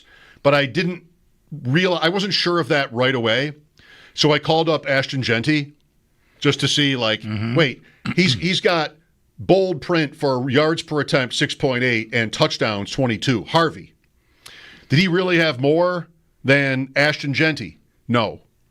They're not in the same conference. They're not in the same conference. Genty had, so Harvey went for 1577 in 12 games. Huge, right? Imagine that in the NFL. That's a monster year, yeah. That'd be on pace to break the record. Yep. Genty had 1,000 more rushing yards than that. 2,601 and 29 rushing touchdowns on 7 yards per carry. I love that Ross Tucker, who was on with us before the draft, everybody was in love with Genty. Generational prospect. Is he better than Bijan? Maybe. Is he better than Barkley? Maybe not. He was that. And Ross was like, I got to say, though, guys, he's we had the stat at the time, 5.4 or something yards per carry after contact. Maybe make somebody miss once. So I loved that. Yeah. And on ADP chasing the following Tuesday, I brought it up.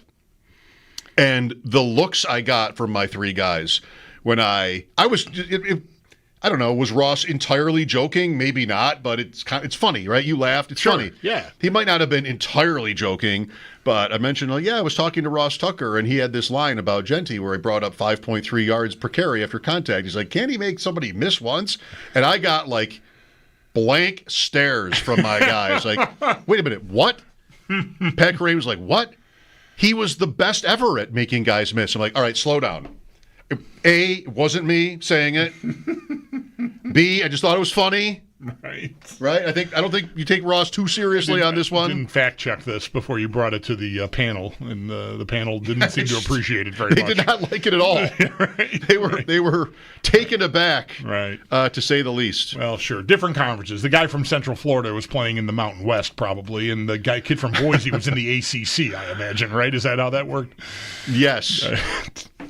Central Florida made the Big 12, actually. Of course they did. Really? They're in the Big 12. Okay. And Boise's in the Mountain West. Yeah. Although they will be in the revived Pac-12 in 2026. The revived Pac-12. All right. Good. At least it's West. How bad a job is it that I am never paying attention to any of that ever again? Nope, it's healthier. I just can't. I'm just never. Can't do conferences. I can't do conferences. I can't even. I'm going to want to know how the playoff is going to work. But there was reports about a change. Yeah, and it's going to be 1 through 12. But there was another new thing today that the SEC really likes this idea, and it's just like Stop! I barely knew how it worked before you started messing with everything. Now you're changing it after 1 year, and there's another change. Maybe I gotta change the channel. I can't. I don't have the space. I need a new hard drive. The show has never sounded older. Good God. Let's then just never change anything. About sports, I would sign for that right now. Just keep... Everything stays the same forever. Just stop. No expansion. Stop adding layers of replay. Sounds good. No Sky refs. No more Sky refs. No. We'll just leave it as is forever. Yes. We're not realigning divisions. Nope. We're not changing the NHL playoff format. I would. Fine. Oh, you'll take the overall. I will take the overall. The overall is I don't have to learn anything new about the stuff you're doing to try to prop yourself up and get our attention even more so than you already have it. I mean, I'm already eating out of the trough like 24/7 as it is. Sports. You don't have to keep making me. Oh, here, they'll try this. This is different. Maybe you'll like it more. I'm fine. I like it enough. I'll just politely ask anybody listening if they'd like to put a change idea past Bulldog and see if he'll buckle. We're not moving the PGA Championship back to August? No.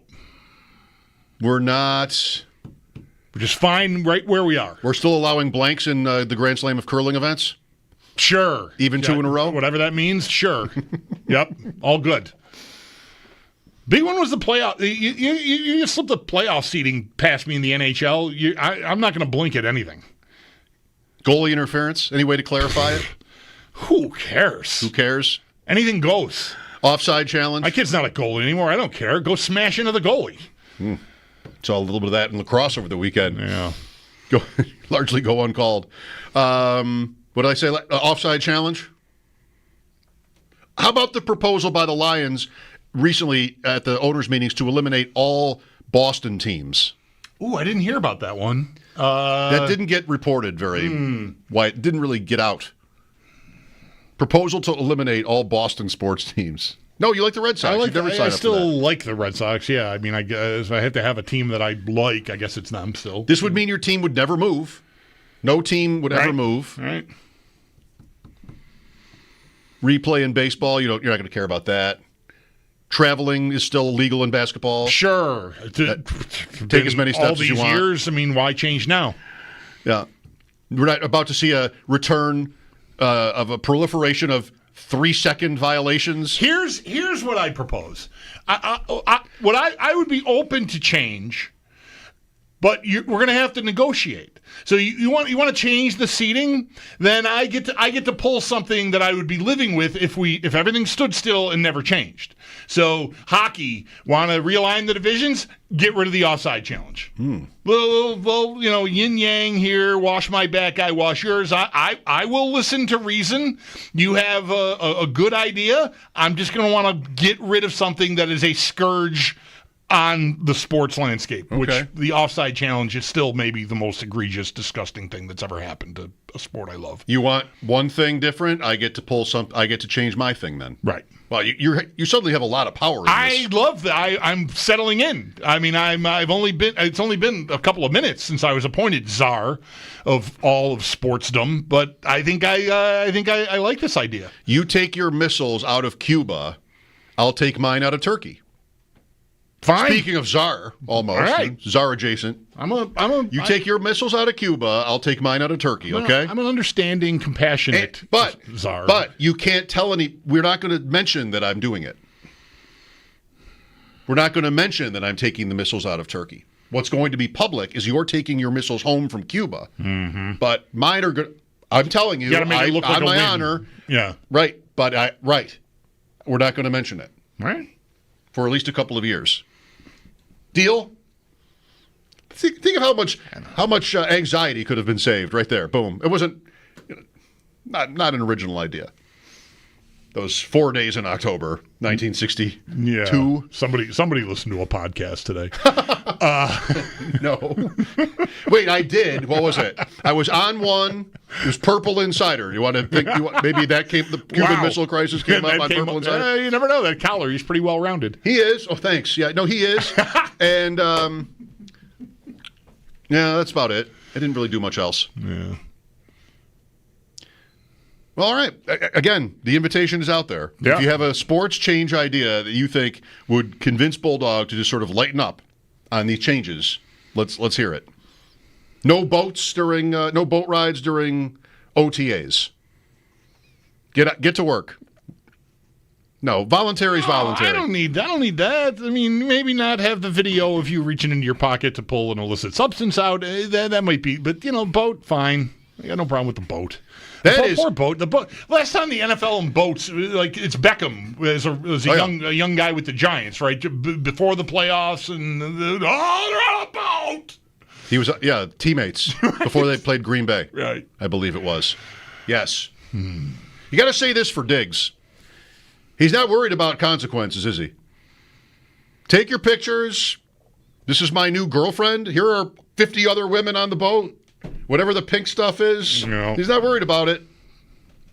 I'm sure he at least in that moment, sure. That's right. He did not seem like, hey, shut this down. Right, no. There's no sign of that. Right. I don't know. He probably thought about what could happen and said, okay, I'm going. Just like Beckham. I wonder if he wants it back. No, Diggs never wants it back. That guy never wants it back. No. He wants it out. He wants it double out. He wants everybody to know. He wants you to show your friends that video. He wants everybody to see it. Right? I mean, the ego. Holy cow, it's out of control there. He wants everybody to see that video. Definitely not worried about consequences. I think he portrays himself as that way, and I'll bet he wishes that was not out there. Really? Yeah. How could he think that? How could he have been so naive to think like that? I don't know. In the moment, maybe he didn't care, but afterward, I would think he'd feel kind of like, I didn't need this for that to happen. Right. I didn't need that to happen. I disagree with that. I feel like he is the type where he wants. I mean, there have been stories about him forever. He must not be too afraid of stuff getting out about him. I don't know. 803-0550. We talked about Diggs at the beginning, some drama, to put it gently, at the Patriots today. The Patriots coach, Mike Vrabel, doesn't seem real pleased.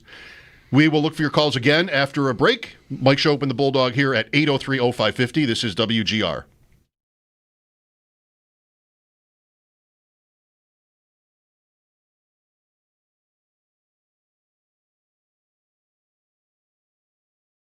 The video. 1,000 people are watching it at one time. 8 people have clicked the like button. And that's offensive.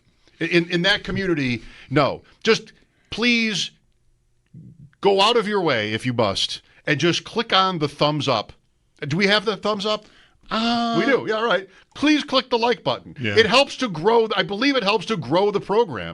Does it tell the algorithms like it when you get more likes? Does it reveal the identity of the person clicking the like? Not on YouTube. Okay, I'm going to click it then.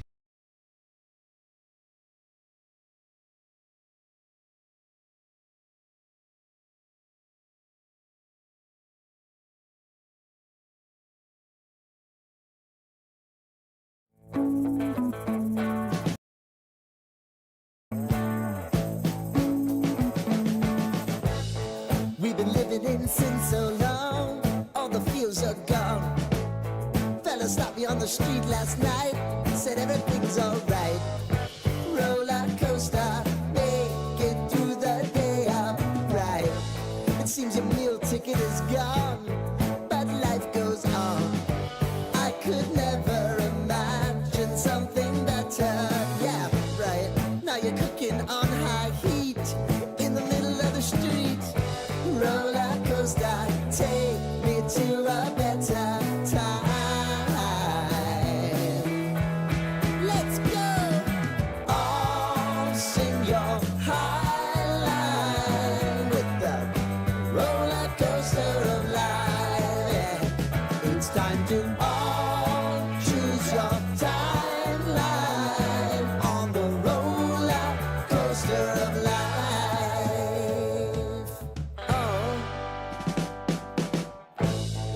seem to easily forget how to place your bet.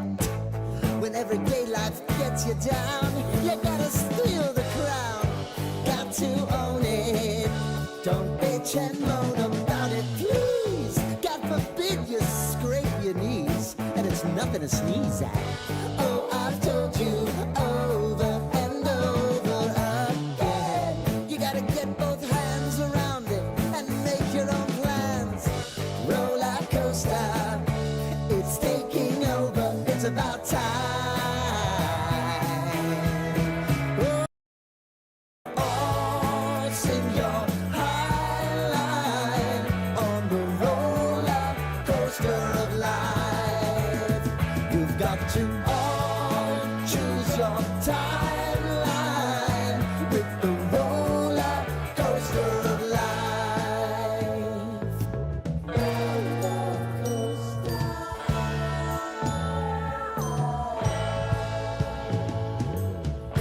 I want to go down the rabbit hole, down the rabbit hole of life.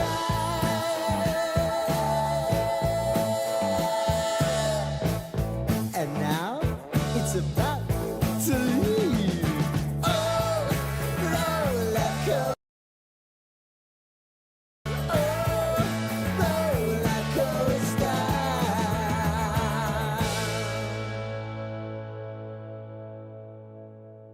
Contest time. Be caller 5 at 716-221-4WGR. That's 4947.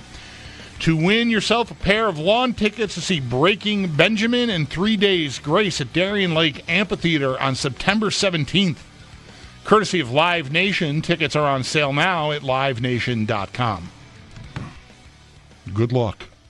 All right, what's the side? I was outside for maybe 3 minutes. I counted 8 Q-tips on the parking lot. Do we know if those are newly littered Q-tips? Or No, were they, I don't know anything about their history. You don't know. There's no date. There's no timeline on these Q-tips. I didn't get right up close to the ground and take it. Yeah. I just know there are 8 Q-tips on the ground between our cars. 8. It was super windy yesterday too, by the way. Yet there are 8 right there. How long has this Q-tip scam been going on for? Like, just it's got to be one person, right? Those things get wet though. They'll just seal to the ground. Okay, they're not probably not blowing around. I'm not saying they have to blow around, but it has been windy. Yes, I mean yesterday especially. Holy cow! When we got out of here, it was fierce. The poor awnings on my porch are taking a beating. I hung them up too early. 8 Q-tips on the ground. On the ground between our cars. Yeah, it's got to be one. I didn't forget. It didn't come up in the flow of conversation there before when the Cuban Missile Crisis did. Yeah. I'm accountable for that. Well, I mean, you're sitting in a room with the newly appointed czar of all sportsdom. You know, that's going to take precedence. I guess. I had to make it a little bit Soviet. In the end, yes. In the end. No. I mentioned before, I think there's a team we've been soft on in the reverse AFC power rankings because right now, I just don't see it. And I think more and more I find myself imagining being a fan of these teams. Like with Diggs today, I'm thinking, how would I feel as a Patriots fan? I think I don't know. I'd very, very likely regret it. But today, I'd be like, good riddance. I never liked you. Mm-hmm. I don't need you. 31 off a torn ACL. And I got Vrabel here. You got to embarrass him. Right. Just get out of here. Indianapolis. How does that feel right now? Or we didn't talk about Irsay's death. I don't know what there is to say, but the owner died. I think maybe respectfully, fans might have mixed feelings about that. We never really did even mention it. It feels like the public persona versus who he really was to the people in the organization were two very different things. Yeah, he got a lot of credit after he died for who he was. Yeah, and really outwardly he was sort of seemed, I think, from a distance like a caricature. just like a rich guy who just doesn't give a blank about anything. So I don't know what that, what sort of void that leaves in the organization and what sort of stability there is moving forward or any of that.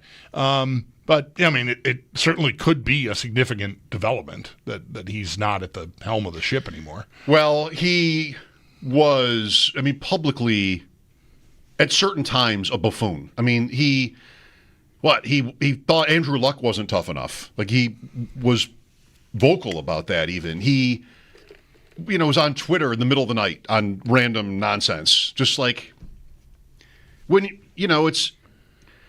it can always be looked at in a personal way. Somebody dies, but this is somebody you didn't know. And if his meaning in your life was that he owned your favorite sports team and you felt that he was in the way of it being good, it happens. You sort of look at it in a non-personal sort of way. Overall, the Colts were. It didn't take me long to arrive at them as a suggestion for this. When you mentioned this half an hour or so ago, whenever you did, I thought, because what are the chances that Daniel Jones ends up as their opening day starter? 80%, I think. Right. That I wasn't even thinking about Irsay when I brought it up. I just remembered that we didn't even mention him. Right. Yeah. Yes, I think it's like 80%. They're talking about it's what time of year is it? It's the time of year where if you really want to dig into football and learn anything, you've got to listen very carefully or read very carefully the coach's words. And even that can be fruitless, but that gives you a chance at learning something about the plan. And their guy is talking about consistency. And that is just not going to be Anthony Richardson. No. So I think he is done with Anthony Richardson. And the idea that your favorite team is bringing in Daniel Jones to do what? Stabilize things, improve things. Why would you bother? Right. Neither of those seem like good ideas. It's a Giants thing, where maybe now the owner's death makes this more possible, that the coach is going to try to win 7 games. And Daniel Jones, he thinks, has some chance of doing that, whereas Anthony Richardson could win him 3. What a blown pick. Picks, sometimes, of course, they don't work out. What chance did the Colts give it? Flacco. How many games did this guy get? 4th overall. It's different than even Manuel. Yeah, listen, I'm not saying that they shouldn't give him more time, but I make it all about the one thing. But the one thing is like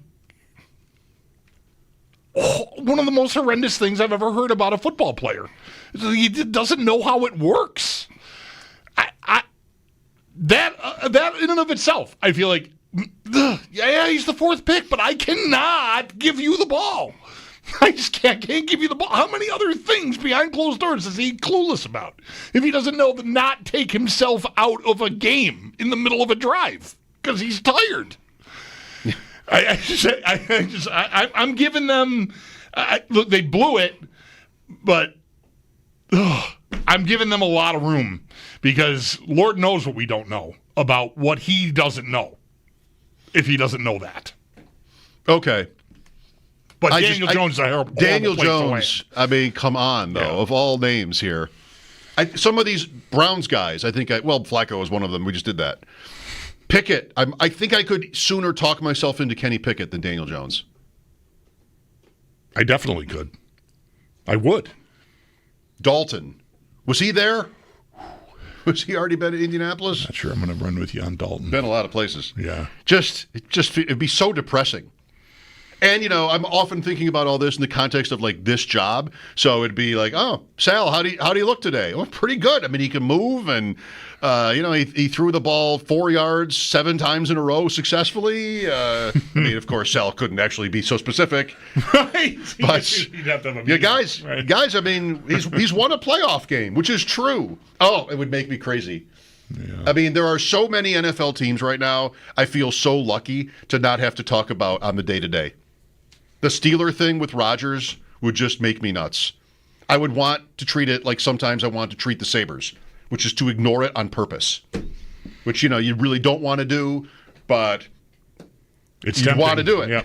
Yep. Just some of these teams, not all, but Indianapolis would be really hard for me to just not want to come to work every day and rip them for Richardson. And then now the owner dies, so nobody wants to hear that. I mean, nobody wants to hear, that's insensitive now, right? Because that happened, and that would be a tricky one. 803-0550 is the number. A lot of teams that I think we should be really glad, we probably are, that we're not at this point. Mike Schopp and the Bulldog, lines are open for you. This is WGR. Person that just throws their Q-tips out the window when they're done working on using them in their cars. But 8. One person? What? There's more than one person using Q-tips and throwing them outside? I don't think I use 8 Q-tips in a year. I think I've never used 8 Q-tips. I don't know. Maybe. What the hell is going on out there? It's got to be one person, doesn't it?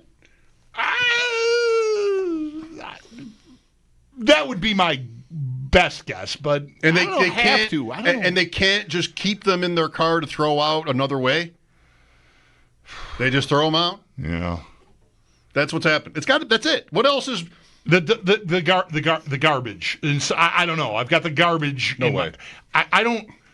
There's no way Q-tips. I don't think I want to work in a place where people roll their windows down if they're using Q-tips for Lord knows what and just throw them on the ground. Well, you do. What is it? The 70s? What the hell's going on? Bad news. You do work at such a place.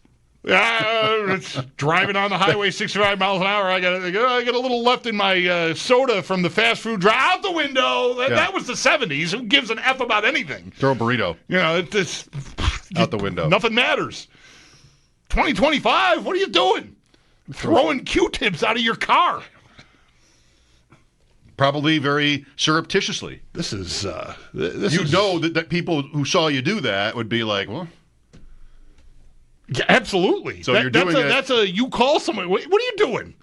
You're doing it surreptitiously. You're just sort of slipped out of my hand as I'm walking and no one's around. So Q-tips. 8 of them between my car and yours right now. Why is someone driving around with Q-tips? It just does not. That's not the weirdest part. The weirdest part is not that you would want to use a Q-tip in your car. It's that you would dispose of it. We disagree. Way. I think littering is way more commonplace than driving around with Q-tips in your car. Okay. I think that's almost in a blowout, the weird part. You don't have time to use Q-tips in your bathroom at home? What are you doing? They're in the compartment of the console of your car. Oh, I need a Q-tip. What? I've never needed a Q-tip so badly that I would need to have them in my car. What are the things you have in your car? Well, the spare change, the AAA card, tools to change a tire. What? Q-tips? I don't get it. And maybe, like yourself, I have never thrown anything out the window of my car that would belong in a garbage can. So still, you make a case to me, the fact that someone is just disposing them.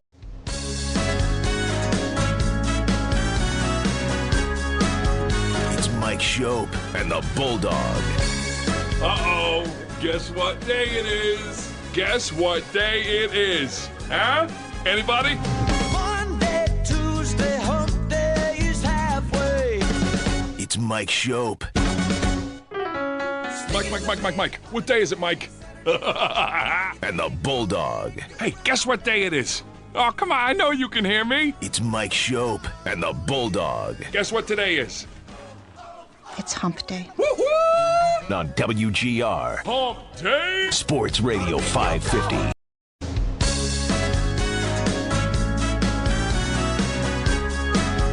It's Mike Schopp and the Bulldog. Uh-oh, guess what day it is? Guess what day it is? Huh? Anybody? Monday, Tuesday, hump day is halfway. It's Mike Schopp. Mike. What day is it, Mike? And the Bulldog. Hey, guess what day it is? Oh, come on, I know you can hear me. It's Mike Schopp and the Bulldog. Guess what today is? It's hump day. Woo-hoo! On WGR Hump Day Sports Radio 550.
The Panthers would head to a third straight Stanley Cup final. And good news for them heading into tonight. Head coach Paul Maurice confirmed Sam Reinhart, along with Nico Mikkola and AJ Greer, are expected to play. And looking ahead to tomorrow, bad news for Edmonton. Zach Hyman will miss the remainder of the playoffs following having surgery earlier today. Then at 8:30, the Thunder host the Minnesota Timberwolves. OKC will advance to the NBA Finals with a win tonight. And if they do win, it'll be their first finals appearance since 2012. No Bisons tonight. Their game against the Knights was postponed due to rain. It's going to be made up tomorrow with a single admission doubleheader. That's going to start at 11. While in the majors, the Mets fall to the White Sox 9-4. Blue Jays in Texas versus the Rangers at 8. And the Yankees, they are looking for the sweep of the Angels in LA with first pitch just after 9:30. That's your Paddock Chevrolet Sports Update. Paddock Chevrolet celebrating 90 years of being your hometown dealership. I'm Zach Jones for WGR Sports Radio 550.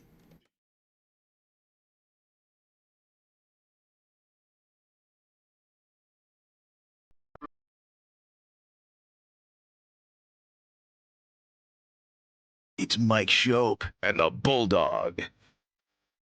I don't think that's a very good attitude. It's Mike Schopp. You don't think? You don't think? I don't think you should be butting in when I'm talking to my team. You're my assistant, okay? You're supposed to back me up and go get me juice boxes when I tell you. Now go get me a juice box. You know who you're talking to. It's the Bulldog. I'm talking to the juice box guy. You're crazy. I'm not crazy. I'm just thirsty. Why don't you go to hell? No, you go to hell. While you're there, why don't you grab me a juice box? I'm no juice box boy, I'll tell you that. Yes, you are. No, I'm not. Yes, you are. Mike Schopp and the Bulldog on WGR Sports Radio 550. You know, why so negative? Sure. And full credit to OKC. Can I get a team to the finals? The Bills or Sabres? We have not been to the finals in a thing, in one of those two leagues, at least, since I've known you. That's right. Can we just get a team to the finals? Like, what is OKC? I'm sorry, I shouldn't condescend. Like they've got the MVP, they're the favorite, they've made the finals before. I'm like, okay, really, okay. I'm not, if I need to say so, the biggest NBA fan. I mean, I can rip off the '80s finals for you, but still, like, what am I saying? This is provocative. Can I get a team to the finals even? Don't we, anybody? I think I'm guilty of, and I'd say we are guilty of, using win a Super Bowl and make the Super Bowl interchangeably. Yes, I do. Yes, I think that happens. What is behind that? It's not the same thing. No, it's definitely not the same thing. Getting there, is that a caveat from people who are conflicted about getting fatigued about McDermott and would feel like at least they could, they made it, they got past Kansas City. Sorry, you had the 91 Washington Redskins at the time waiting for you, who are this historically incredible deep team and a quarterback who had a one-off incredible year, like you just didn't stand a chance. But at least you beat the Chiefs, and that would be progress. I don't know, but I agree. I do notice it. I don't either, though, object, like I want to point out that they are two very different things, right? I mean, sure, getting there is an accomplishment, but when you haven't won one, I don't think that there's going to be a lot to say for the mood of, nice try. If they get there and lose, I think they are very different things. Would it feel the same? What if the Bills had beaten the Chiefs? How do you want it? What's best? How do you want it? They score at the end and win? 36-22? Fine. They pull out that game. They finally do it. And they lose the Super Bowl 40-22 to the Philadelphia Eagles, who apparently have the best of everything. Like, what then? Would that feel better? It literally would be better, but I don't think anyone would feel it or want to say it. Yeah. Obviously it is a level further. It is doing the thing that has been in your way, but I think a lot of us do sound often as though if this is 13 seconds. If I got past them, the Bengals coming here. I'm going to the Super Bowl. Who's beating me? Like, I felt that way at that time. Who's beating me? This team that had a perfect game in the wild card round against New England and then would have gone to Kansas City and finished that game the way they did and won it. And now I'm hosting of course, it's a formality. I know it's not in reality, but that's how I think a lot of us talk and feel. Like that was their moment. That was their opportunity here early in the McDermott-Allen, partnership here. Early enough, right? It's year 5 for the coach, year 4 for the quarterback, or year 4 and 3? Either way. Which one? 21? Yeah, 21. Allen's 4th year. Okay. McDermott's 5th. Okay. So they would have gotten in under that wire, that 5-year coach quarterback thing. The Nick Costos wire? Right, yeah. I think no coach quarterback tandem have ever been together for longer and ever won. Right. They've never been together more than 5 years. Yeah. That's it. And ever won one. So they would have. Or was that make the Super Bowl? I'm not sure which of the. Yeah. Okay. Well, because they are different things. We're establishing how different they are. I'm not positive what the exact. Well, it's Reed and McNabb, by the way. Anyway, not to bog us down, but that'd be close. Oh, then they did. Oh, yeah. Right. That probably was beyond 5 years, so it's probably win it. Yeah. And it's also Harbaugh and Lamar Jackson. That's right. Same thing applies. Same timeline. Right. Pretty soon it'll be Zach Taylor and Joe Burrow. Right. 5 years. Are we there? Did Burrow have a different coach? I don't think so. Oh, I don't know. Zach Taylor's been there 7 years. Okay. Then this is his 7th year. This is his 7th year. And Burrow's been there 5. So no. So they apply too. They're there already. This is year 6 for them together? Yes. Okay.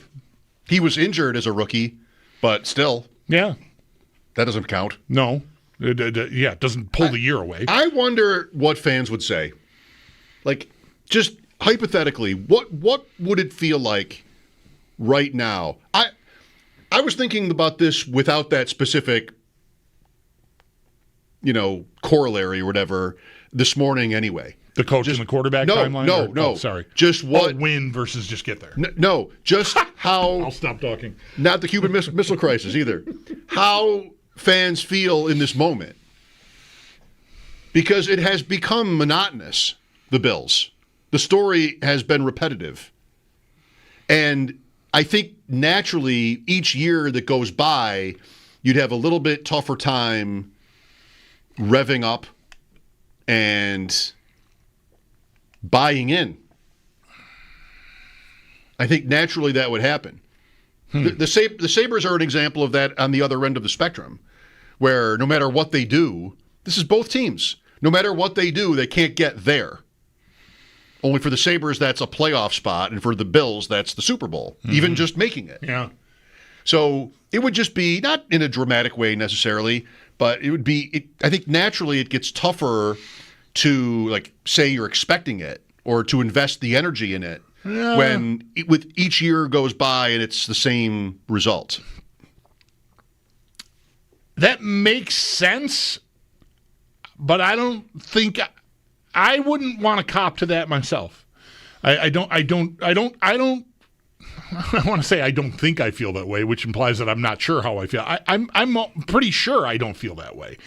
I do find, of course, it's repetitive. These years can in a certain way blend together with the outcomes that we've, if endured isn't too dramatic.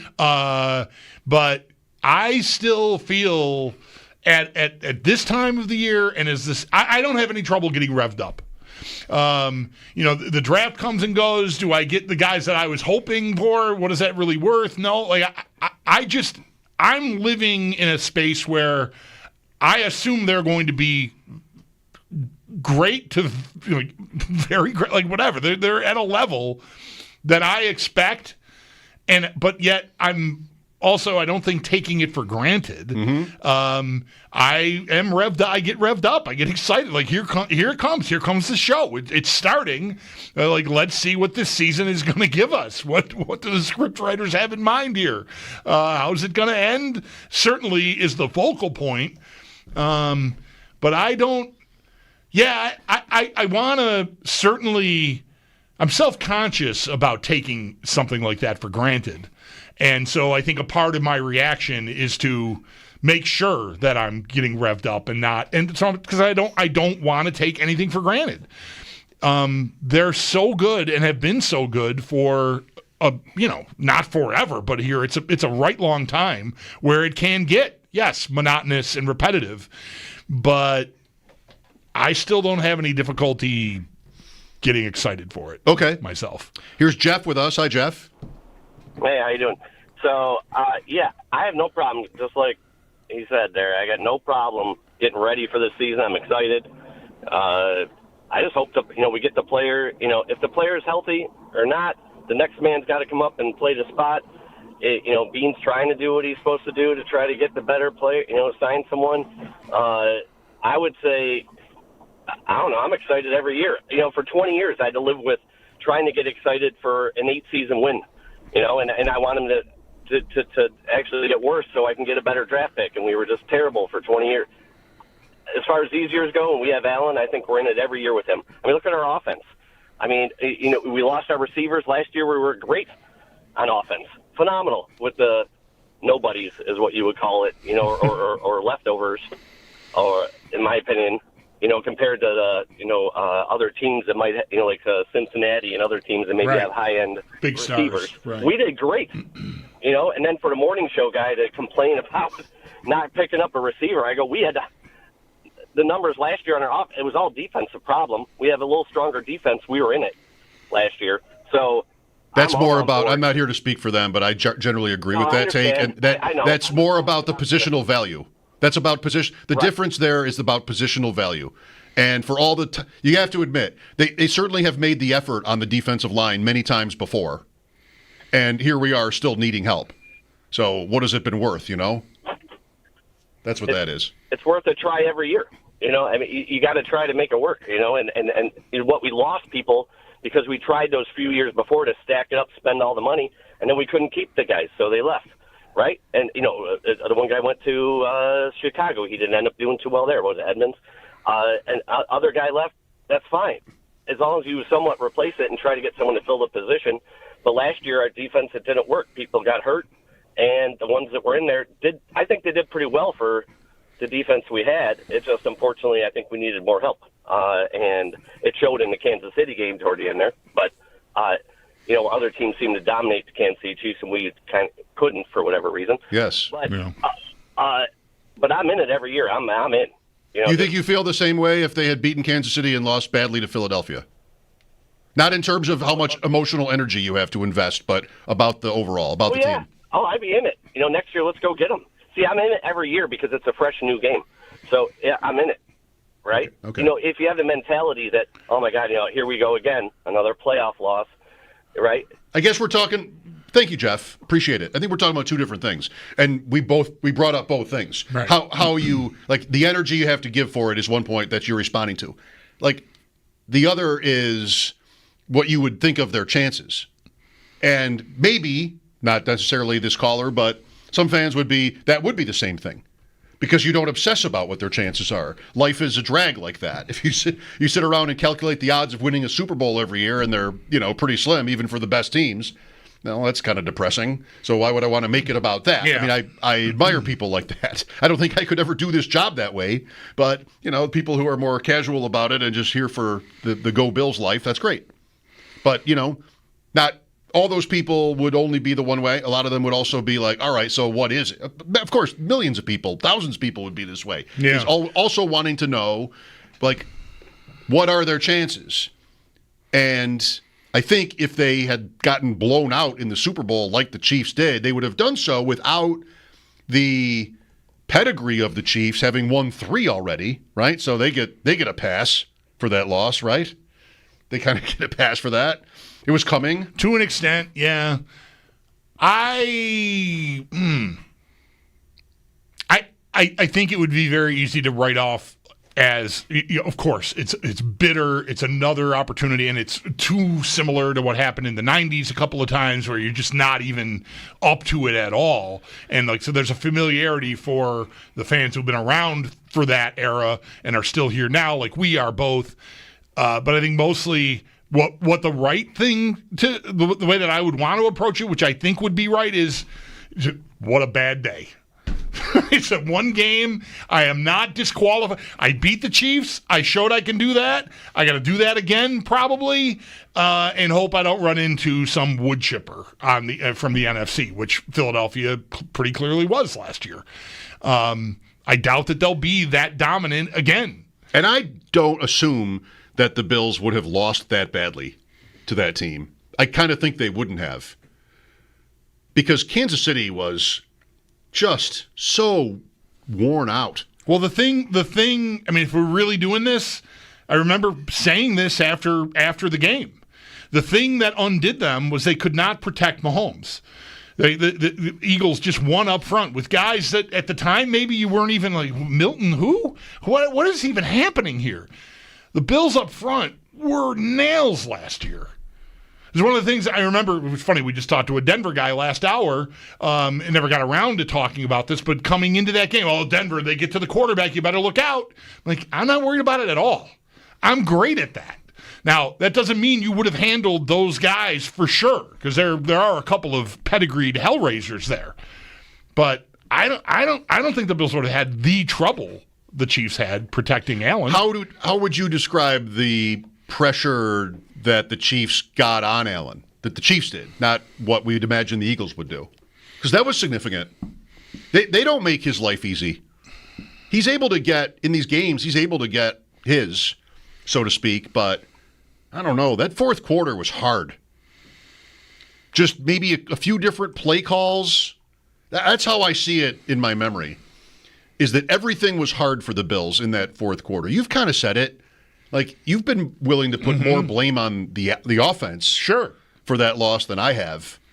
And, they did, was it in the fourth quarter when they drove to the Samuel touchdown? Early fourth, maybe, or just late third?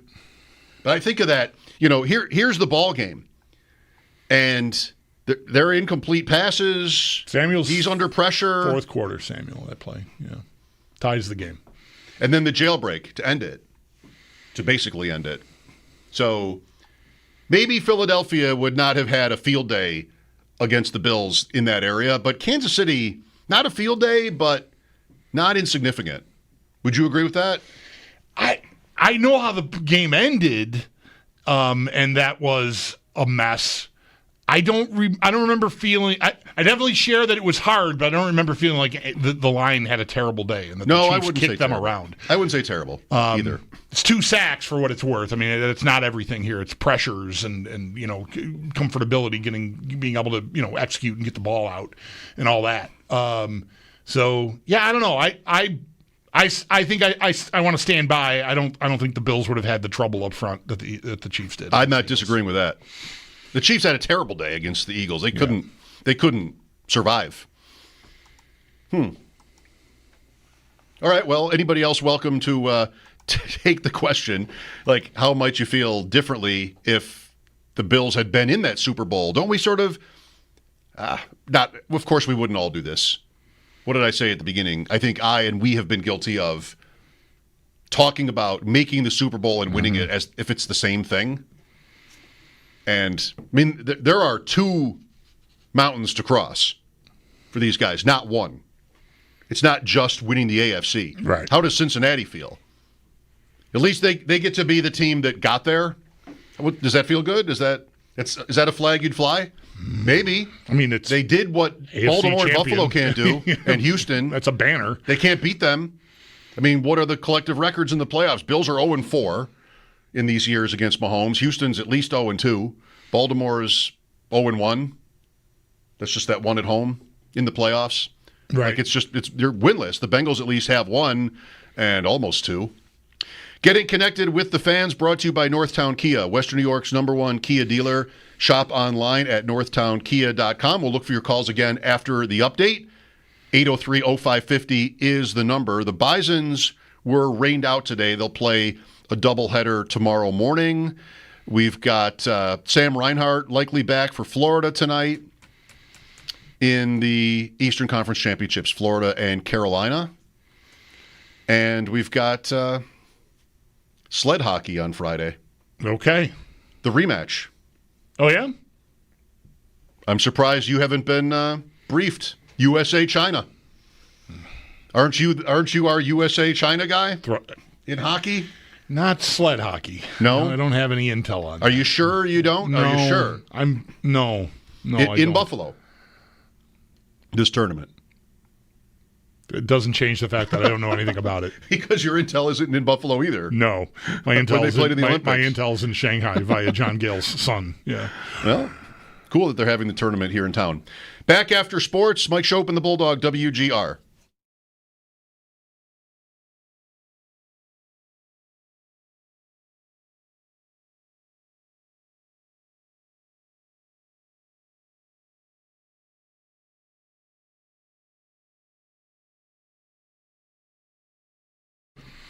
Folks, Bulldog.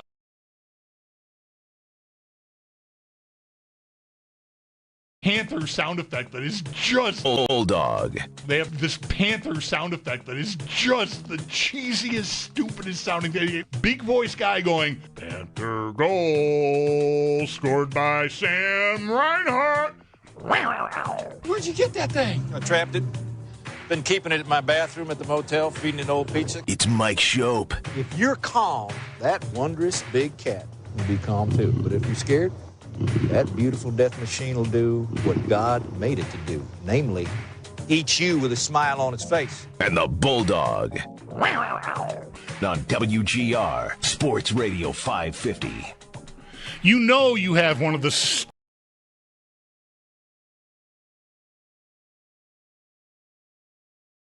stupidest jobs on earth.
Elimination games tonight in the NHL and NBA playoffs. In the NHL at 8 p.m., Carolina hosts Florida. And with a win tonight, the Panthers would head to a third straight Stanley Cup final. And they've got some good news heading into tonight. Head coach Paul Maurice confirmed Sam Reinhart, along with Mikko Nicola and A.J. Greer, are all expected to play. And then a look ahead to tomorrow. Bad news for Edmonton. Zach Hyman is going to miss the remainder of the playoffs following having surgery on an upper body part earlier today. Then at 8:30 in the NBA, the Thunder host the Minnesota Timberwolves. OKC advances to the NBA Finals with a win, and the Thunder, if they do win, they will achieve their first Finals appearance since 2012. No Bisons tonight. That game against the Knights is postponed due to rain. They're going to make it up tomorrow with a single admission doubleheader starting at 11. And then in the majors, the Mets fell to the White Sox 9-4 earlier today. Blue Jays in Texas versus the Rangers. That game will start at 8. And the Yankees, they are looking for the sweep of the Angels in L.A. with first pitch tonight just after 9:30. That's your Paddock Chevrolet Sports Headlines. Paddock Chevrolet celebrating 90 years of being your hometown dealership. I'm Zach Jones for WGR Sports Radio 550.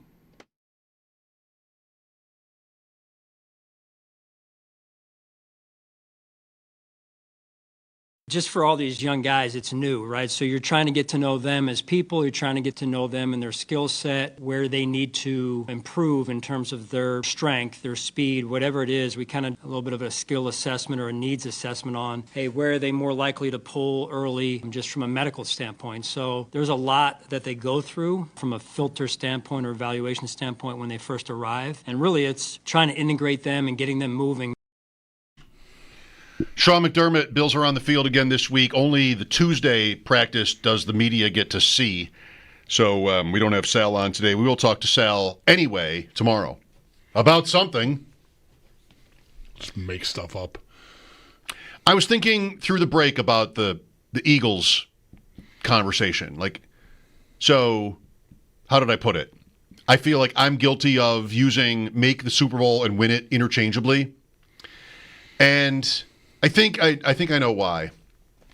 Because one conversation we do not want to have is losing that game. Right? Yeah. I mean, we got one call on it. I think it's kind of an interesting question. We got one call on it, and the guy went in a different direction. Nobody's responding to, hey, what do you think it would have? How would you feel differently if the Bills had gotten trounced by the Eagles? Right? Who wants to really ponder that? Yeah, he was, I think, responding to me talking about energy and buy-in and belief and all that kind of stuff. But yeah. Yeah, so, we don't know that would have happened. Right. And at this point, it is, it's not the same thing, but let's, find out. Because, of course, even in Bills history, the Super Bowl losses are a big part of that. And all of this just supposes another one. And who wants to do that? So I guess it's probably going to continue to sound this way, that making it and winning it might as well be the same thing for now. For now, at least. I don't like how that sounds either. No, I don't either. Maybe we should just stop talking about this altogether. Maybe. I don't know. Back to the Colts. I definitely...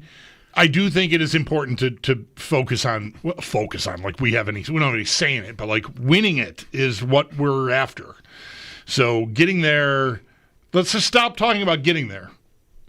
Let's just stop talking about beating the Chiefs. But I know that's what needs to be done, or at least we assume. We probably shouldn't. It's weird that it keeps being the Chiefs. It doesn't have to be the Chiefs. It doesn't have to be the Chiefs, right? I mean, the Bills had equal opportunity. They lost to the Bengals a few years ago. We thought the year before that would be an easy thing to do, and it clearly was not. So, yeah. The equivalent for the Sabres is making the playoffs.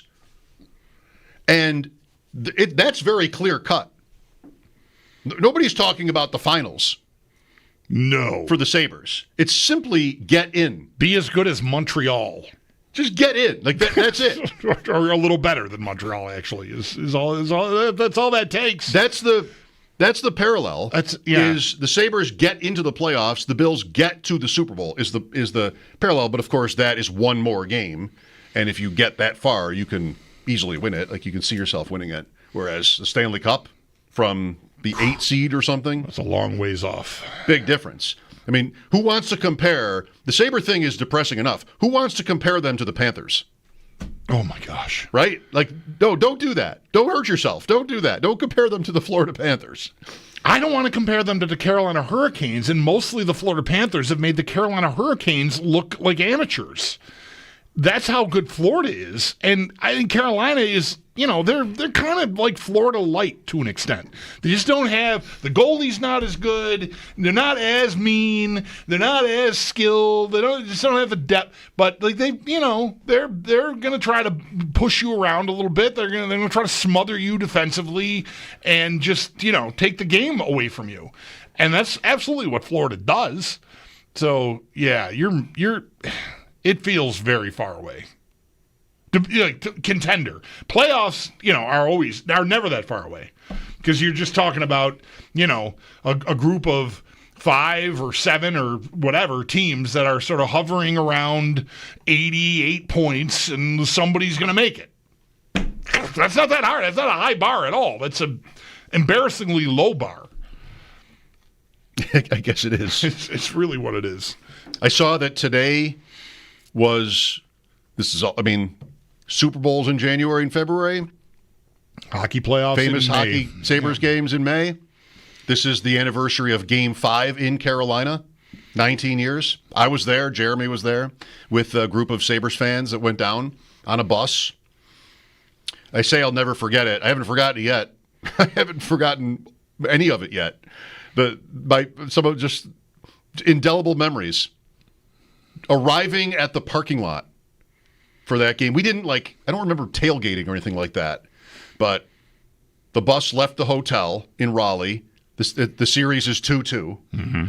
And pulling into the parking lot in Raleigh, and the greatest sign I've ever seen, a Sabres fan out at the road as you turned into the parking lot with 4 words, "Isn't the race on?" What are you doing here? Isn't the race on? So good. We sat in the very last row in the corner where the winning goal by Carolina in overtime was scored. We were in that corner, but the very last row. The Sabres are up 3-1, the Ludman goal. Can you still see it? I watched it today, and I guess I had... Does he score in Game 6 too? Is there some moment where he does something where it seems like the arena might actually legitimately explode? I think what you want there is Game 3, and the Sabres have taken over the game, and he lays out Commodore or somebody. He lays out somebody on the wall, and the puck pops out to Kodalik, who scores. Okay. For maybe 4-1. All right. Then they don't score another goal at home in those two games. That is what I'm thinking of. So when I saw that today, I'm like, he scored on a breakaway in Game 5. I'm thinking about a home game for Ludman doing something where it was, but I think you've got it. That's what I think I do. I'm conflating those two things. That breakaway goal, I watched it today too, is so good. Because, it's not his play, right? Why would he be up there anyway? He's not up there anyway. The puck comes out, and there's another Sabres player who sort of has his back turned. He's behind the defense and has no momentum. And here comes Ludman from the back. He sees and just it takes happening over. and Yes, just goes. He just takes over the play and basically takes the puck off. Maybe it's Roy. He takes the puck off his teammate's stick and just goes in and dekes Gerber. Oh, and it was so far away. I mean, you might have been closer to the goal than I was. If you're watching from the home. opposite end of the arena. It was so far, but you kind of have a good look at it. Yeah. Going up to the other end, and that was the highlight. I mean, that 3-1. It's 3-3 by the end of 2 in that game. What when stuff like that happens? You remember what you thought? You didn't have long. I mean, it happened quickly, but still, it's Ludman on a breakaway. How can you lose? Right? No, I mean, but he's going in. You're like, why him? Why? I'm pretty sure I didn't think that. Why has it got to be him? I loved him. I know, but still, I got a guy in alone on the goalie here. Anyway, but he makes a great move, and they get the goal. Oh man, yeah. There's a couple of those right in that series where I remember thinking, I don't remember specifically on the Ludman play, thinking, you're winning this series. But when Hesh scores late in Game 7, right before the second intermission, from behind the goal line, I remember thinking, you got to win this game. We got it. You got to win this game. You don't lose a game. You get that goal, you do not lose. It's a gift. Not to take anything away from Hesh, but I mean, just come on. He meant to score. He tried to score. I know, and that's why I say I don't. But it was really cool. You just should not and of course, these things aren't binding. But I remember thinking, I cannot wait to. I really thought, because Owen had gone to bed, it was late enough. I can't wait to tell my what are we talking about? My 4-year-old son about this incredible game. The Sabres are going to the Stanley Cup final. I cannot believe it. Like, I really was thinking all of that against an 8 seed when he scored that goal going into the third period. I'm got it. It's only 2-1, but I got it. I was going to say I want to see that Hesh goal again, but maybe I don't. It's just torture. Yeah. But I think so. It's the very final seconds of the second period. Yeah. And doesn't he's in the corner or on the boards behind the net. And doesn't he shoot to score like a bank shot? He shoots it at the goalie, like he shoots it at the goalie, hoping for a break. Which is, man, I don't remember if he ever said like that's what you would do if you knew the clock was running out. Yeah, like you wouldn't make that play. Probably not. You might wait for someone else to show up and see, keep the, try to make a play, hold the puck, or make a pass. But you do that if like time is running out. One thing that, like, I can't coach sports. I mean, I've got kids playing different sports, and I've never felt like I'm qualified to coach them. But I give them advice sometimes, and a lot of it is around sort of like the edges. It's around the edges, and it's stuff like know the clock, because kids play often like they just do not know the clock. You see the shot clock run out. You see, a team is on a power play and they don't really know it, how much time is left on the power play, how much time is left in the game. Yeah. And I think kids, it makes sense. Like you're taught certain techniques and systems, and you don't often see them break from it. Like they don't want to break from it. But when you're 2 goals down with 3 minutes left, you need to break from it. Like that's something where it feels like the coach has to say that to them. We got to push now, all right? I love how you come back like you're supposed to come back. Right now, we got to not do that. We've got to push. One of you hang behind their defense, right? See if we can get a bounce and spring you. Yeah. Right. I just had a game that ended 1-0, and I'm thinking like, and I don't know more than the coach. I'm not saying that. It's not even close to that. But like, just leave somebody up high now, right? Mm-hmm. We're not getting chances. Just leave somebody at center ice. Puck pops out and let's go, right? Yep. So just like the edges, I feel like that Hesh play is. I mean, he was pretty heady. I also don't recall him. It's not. It's not the kind of thing that probably came up in the post-game locker room. They had just lost Game 7, right? So it probably never. I wonder if he's ever been asked, even years later, like, hey, I know how it turned out, so it's pretty bittersweet that you scored this goal, but can you tell us? I would love to know. He's not someone who just sort of pops up here, so I don't know if we'll have an opportunity, but I would love to know if it was the clock or did he just see the way the goalie was in the net? Like, boy, if I hit this just right, it's way more prevalent now for guys to try to score from there, because of the tactics used by the goalie. And I don't have in my head what, by that point it's Ward, right? I don't have in my head what he does on the play, how that goal goes in. But you see guys now from where Hesh scores that goal from try to use the goalie's head as the rebound, because they're down in this technique where they're taking away a low shot that could get tangled up in their skates and end up in the net. They're taking that away. The only room is right up top, and guys, they practice that shot. That has become a thing in the league. Really, not just the league; it's a thing in hockey. Period. Who knows if Jochen Hecht even remembers what he was doing 19 years ago? Almost. That was Game 7. Almost 19 years ago. That's a long time ago on that one play. Yeah.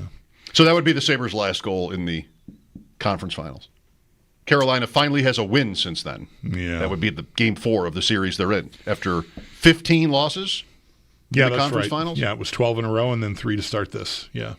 Time out here. We'll look for your calls at 803-0550. We've had some fun at, I guess, Stephon Diggs' expense today, talking about him. There's still James Cook as a topic. He didn't show up or anything today. Mike Schopp and the Bulldog here. This is WGR.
wheels are gone.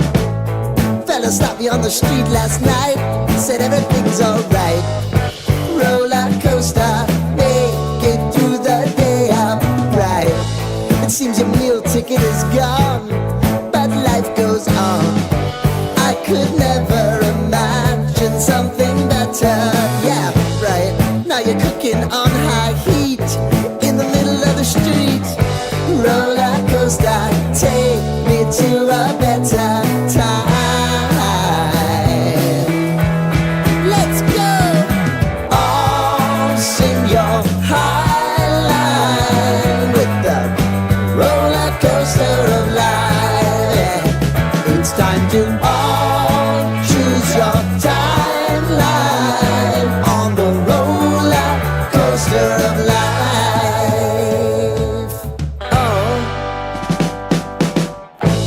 You seem to easily forget how to place your bet. When everyday life gets you down, you gotta steal the crown. Got to own it. Don't bitch and moan about it, please. God forbid you scrape your knees, and it's nothing to sneeze at. Oh, I've told you over and over again. You gotta get both hands around it and make your own plans. Roller coaster, it's taking over, it's about time. Oh, all sing your high line on the roller coaster of life. You've got to all choose your timeline with the roller coaster of life.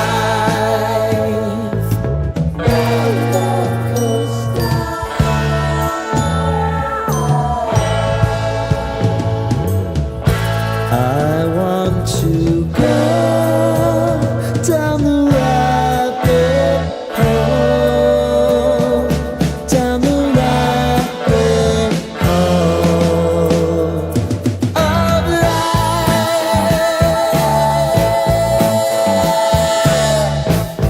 And now it's about to leave. Same 40 time coming into the league. Very, very similar skill sets. Moore is a little bit younger. Yes. But they both come to the team with career best. I think Brown was like 60-some-odd catches his second year and then kind of like tapered off. I think it was QB change in Arizona. And the same kind of story with Moore. I mean, you know, Zach Wilson, you know, the other bums he had thrown him the ball. I think he had 60-some-odd catches last year, but I mean, Brown is a very impactful player, I thought, for the Bills in 19, and I don't see why Moore can't do the exact same thing. I mean, high second-round pick. I think Brown was a third-round pick. And Moore was an excellent player in the SEC, so I don't know why he can't do what Brown did and maybe potentially more. I don't know if you guys see any differences there between the two players. I don't see differences. I mean, you laid it out. You laid it all out pretty much. I hadn't thought about Brown, but, you know, maybe that is a good comp for Elijah Moore. I think you can be really optimistic for him. I mean, I think he outrates the guys from last year and, I don't know, maybe even Palmer, I want to say. I think I'd rather have Elijah Moore on my team than Palmer. So we'll see how they play it.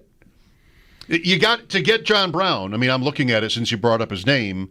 He had 115 targets in his first year here and over 1,000 yards. You've got to get on the field. Like Elijah Moore would have to be on the field. He'd have to beat out maybe at least Samuel. Yeah. He'd have to beat out. Could be Coleman. It's not going to be Shakir. Kincaid's going to play. That's, I think, what I would think of to cap in my mind what the ceiling would be. And I don't think there's this kind of ceiling because of that. I kind of want to scramble and see if I can get like passing attempts. The Bills when Brown was here more in 20 than 19 when Diggs got here. Like it was just they blasted off as a pass first, pass heavy team, and they've really swung the other way since the midpoint of the 23 season last year for sure. So I don't have Let me see if I can find it. Just curiosity. I'm curious year over year. Where we're at on that. Attempts for Allen, let me see. Holy cow. In 19 was close to last year. 20 is 572, 646 in 21. Last year was 483. That also was the whole league. Yeah, right. That's what I'm saying. Like they were riding a wave that the entire league was going crazy, and it has swung back the other way, and the Bills are sort of kind of at the forefront. They were at the forefront both times. They hopped on, they rode that wave with everyone else in the early 2020s, and here by the midpoint, it's sort of scaled back, and the league has kind of followed suit. It's just a matter of competition, really. The difference for me is principally that. I mean, the door was wide open for Brown and Beasley to take over at that position for the 19 Bills. The question with Moore is where he ranks. And I think there is, like I said, the potential that he beats out guys.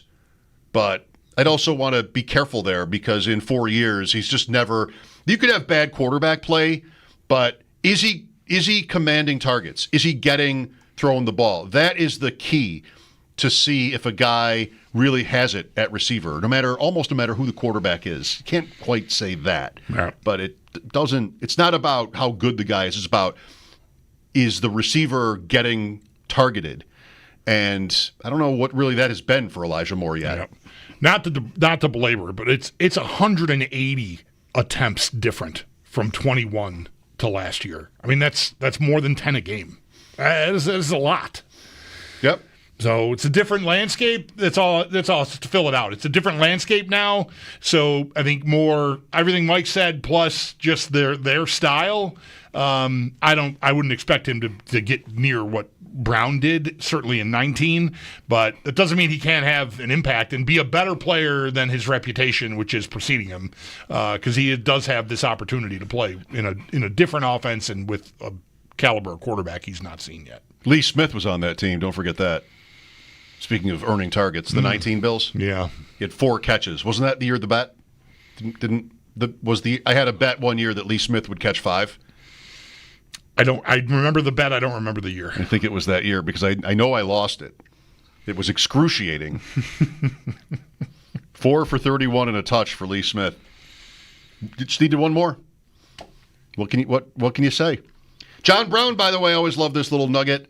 Caught a touchdown pass in the Nyheim Hines game for the Bills. Like he was gone for like 3 years. And he came back and caught last game of the season, the week after Hamlin. Yeah. Nyheim Hines, 2 kickoff return, touchdown runs, and Brown is in the scorebook from that game. Thank you, Pete. What do you think of Elijah Moore out there? 803-0550. Are you excited for him? Or does he just sort of blend in?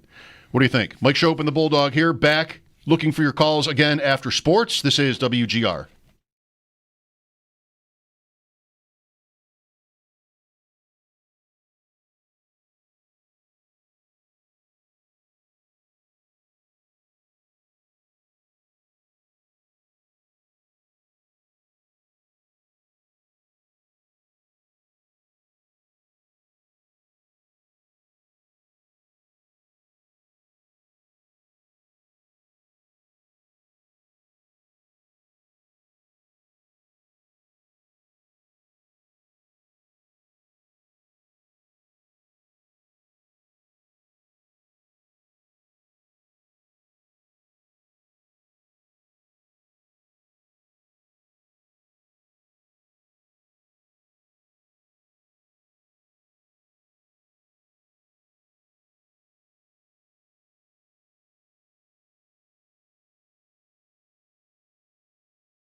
Buffalo Bills, though, no media this afternoon. The next time the media will be at One Bills Drive for practice, it's going to be next Tuesday. But if you missed anything from yesterday, sound articles, you can find them up at our website, WGR550.com, or on the Odyssey app. Elimination games tonight in the NBA and the NHL. In hockey, 8 p.m., Carolina hosts Florida. And with a win tonight, the Panthers would head to a third straight Stanley Cup final. And good news for them heading into tonight. Head coach Paul Maurice confirms Sam Reinhart, along with Nico Mikola and A.J. Greer, all expected to play. And then a look ahead to tomorrow. Bad news for Edmonton. Zach Hyman out for the remainder of the playoffs following having surgery earlier today. Then in the NBA at 8:30, the Thunder host the Minnesota Timberwolves. OKC advances to the NBA Finals with a win tonight. And with a win, they would head to their first finals since 2012. No Bisons tonight. The game against the Knights was postponed due to rain. It's going to be made up tomorrow, a single-mission doubleheader starting at 11 a.m. While in the majors, the Mets fell to the White Sox earlier today, 9-4. Blue Jays in Texas versus the Rangers at 8. And then the Yankees, they're in L.A. looking to sweep the Angels with first pitch just after 9:30. That's your Paddock Chevrolet Sports Update. Paddock Chevrolet celebrating 90 years of being your hometown dealership. I'm Zach Jones for WGR Sports Radio 550.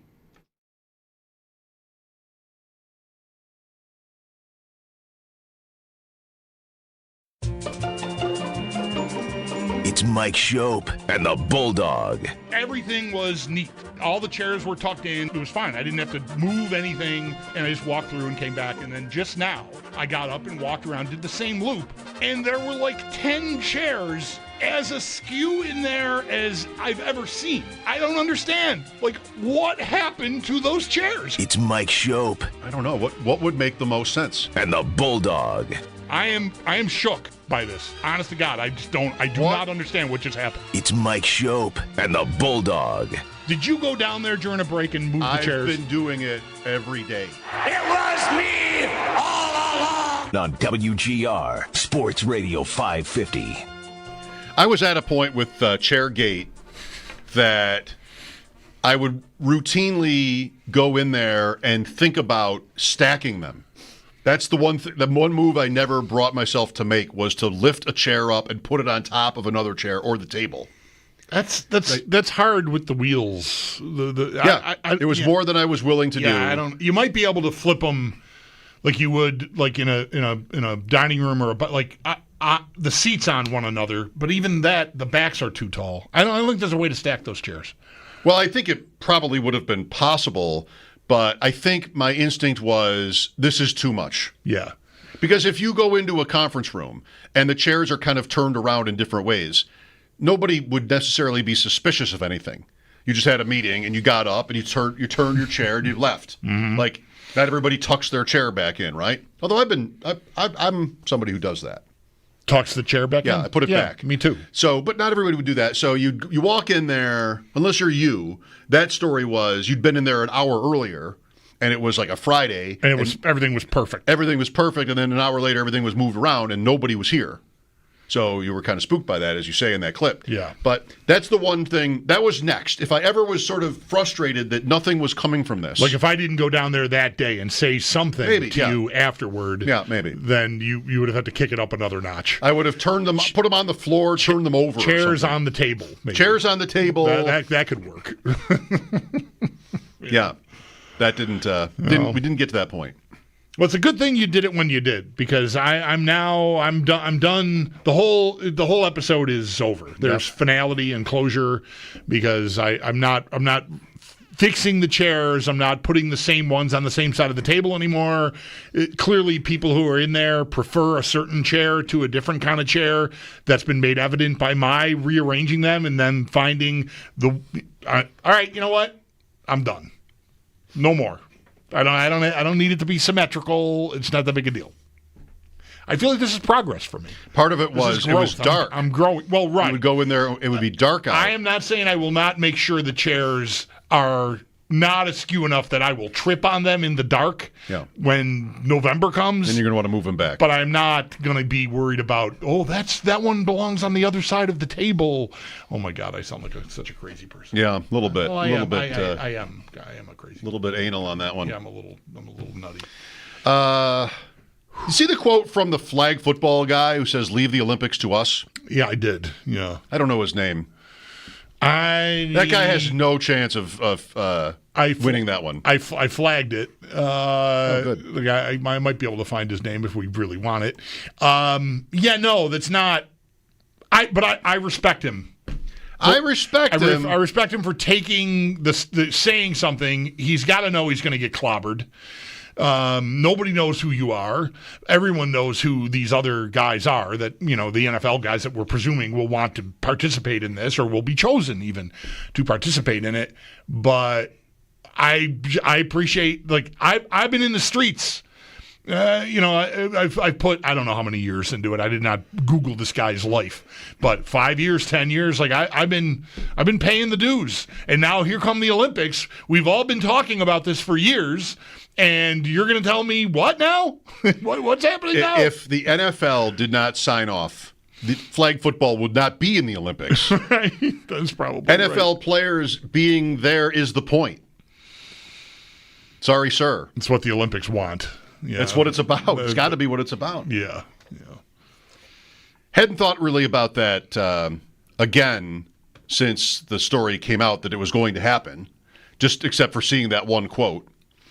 But I know it was kind of fun. People were having fun imagining, drawing up rosters and things. And I think I will get there. We're still a couple of years away. I don't know when the team gets chosen. The Olympics, that Olympics is in 28, right? Yes. Last year we had Paris. That seems pretty recent. Not even a year ago. Yeah, 28. So that'd be 28. Yeah. Got a little bit of time. Deontay Johnson not at Browns practices this week. Uh-oh. Is he on a boat with Diggs? He might wish he was. If you watch the video, I bet a lot of people are kind of jealous. They might have enjoyed being on that boat. I don't know why. Deontay Johnson, though, there's another guy making a first impression. Yeah, with a horrible reputation already. And so you don't show up, and all you do is further entrench people's questioning of you, and you're the reputation that preceded you to begin with. You're like a self-fulfilling prophecy is what you are. You are perceived to be a problem. That's why even despite all this talent, nobody seems to really want to keep you for very long. And here, okay, hey, we'll throw you a lifeboat. One last chance. Come on in. I'll get there when I get there. I got a thing. I got stuff. I got stuff I'd rather be doing than practicing the football in May. Do you think so? James Cook, right? There's been enough speculation about what happens. What if he doesn't show up for training camp even? How would players perceive that? It would depend on the player. Some guys it would be more controversial about. But it's usually bigger names that do that when it happens. Or it can be rookies. There'd be a judgment based on that if it's a rookie. But the rookies sign automatically nowadays. That isn't a thing anymore. But the voluntary stuff... Well, there is a little question about second-round picks now this year because a couple, including a Browns guy, have gotten entirely guaranteed contracts. And The thought is the only 2 of the 32, if there were exactly 32, maybe they're not compensatory yet. Anyway, that early in the draft, only 2 of the 32 have signed in the second round. And the thought is that the template that everyone else is going to be asking for is a no from the other owners. Was it both by the Browns or just one? No, one of them is a Browns guy. The other guy is, I think it's Scatabo is the other guy. No, sorry, I botched that. I can't remember who the other guy is now, but I had it. It's not the Browns. One was the Browns, the other is someone else. Okay, and Scadabu's a 4th. Yeah, right. That's why I screwed that up. I just meant first round, it's not like it used to be where there's some drama about whether the player will be in by the start of training camp. Right. With Cook, though, you'll hear fans speculate on or ask even, so what if he doesn't show up? How does that go over in the room? And even when it's mandatory, this is not yet mandatory, but even when it's that, I tend to feel in almost all cases that the players would be sympathetic. They would understand, at least. If not be sympathetic, they would understand. I don't know of a case, a hypothetical case where I would feel differently than that. Just I think players are bonded in this way. They're all trying to get paid. And Cook has a makeable case. Mm-hmm. So I would think there'd be maybe most players would understand it. There probably is a limit to that, though. Ultimately, get it worked out. You have a contract to play. We need you. Like, this would be a player where I think maybe patience would run out with him from his teammates. All right, well, we're all here. And I just bring that up because, like, even on the voluntary scale, I would think there'd be, not publicly, even like Mike Vrabel today and these coaches who are McDermott, talking about players who are not present for voluntary workouts. They make sure to point out that it is voluntary. Like Vrabel today he sounded displeased, but he cut a reporter off and he said, it's voluntary. That's what it is. We're going to work with the guys who are here. And you hear that a lot from coaches. That was McDermott with Diggs. I'm interested. I'm here for the guys who are here. So I wonder what players would think about this. Maybe nothing, but they are here. Like, they would rather be on that boat today. All of them. On a boat, if not that boat. They would want to be not off. necessarily a drug boat. Off beats on. A boat where there's drugs. Whatever. Anyway. Potentially. Yeah. Off. You'd rather be off. You'd rather not have to go in and lift the weights and do the stuff. Maybe not everybody. Younger players might think like, I'm going to eat this up. There'd be some guys. Yeah, and even maybe some veterans too, who are like, this is all part of it, and I love it. I love it. I love the workout. I love I know I'm getting better by working, and so let me work, and I'm doing it in an organized fashion with my teammates. Even better. It's easier to do. Maybe some guys need even that peer pressure. It might be awfully hard. It can be a struggle for anyone to want to get up and do something that is going to be, it's not sitting in front of the TV. I got to get up and go work. Physical, hard. But yeah, I wonder. I'll bet guys, they know they're going to take their turns when it comes, whether it's a family thing or whatever it is, whatever their reason is going to be, they're going to want the same leeway that anyone else gets. That's not in a contract thing necessarily. Just, he's not here for this round, or he missed this day or that day or whatever. Like, that happens. We don't take attendance every day. There's no way to functionally do that. There's no one there today. I mean, you said earlier, I think we would have heard something. Like, the Bills probably themselves would have sent you video evidence if James Cook had decided to show up today. I think we probably would know. But we don't have to. Or Cook would have. Or Cook would have. Somebody would have let you know. But we also can't be 100% sure that he was. We don't know. Again, not to get hung up on that. We would know. We would know. I know, but still. But nobody's allowed to report on them today. Right. So there is some question about today was the good stuff. I just know when you said it the one time earlier, just in passing, like anyone would. Cook wasn't there again today. I'm like, probably. Almost definitely. But okay. Still. Anyway. I don't think guys get that bent about this. And I think they do want a guy to get theirs, and so they will be supportive. I think even into training camp, you want to respect that, like especially if you are a guy who just got paid. I would think your understanding of the situation, because it could have been you. Linebackers aren't that heavily valued. I mean, Bernard didn't get it. Wasn't looking for $15 million a year and didn't get it. But all the same, you get yours. You want your brothers to get theirs too.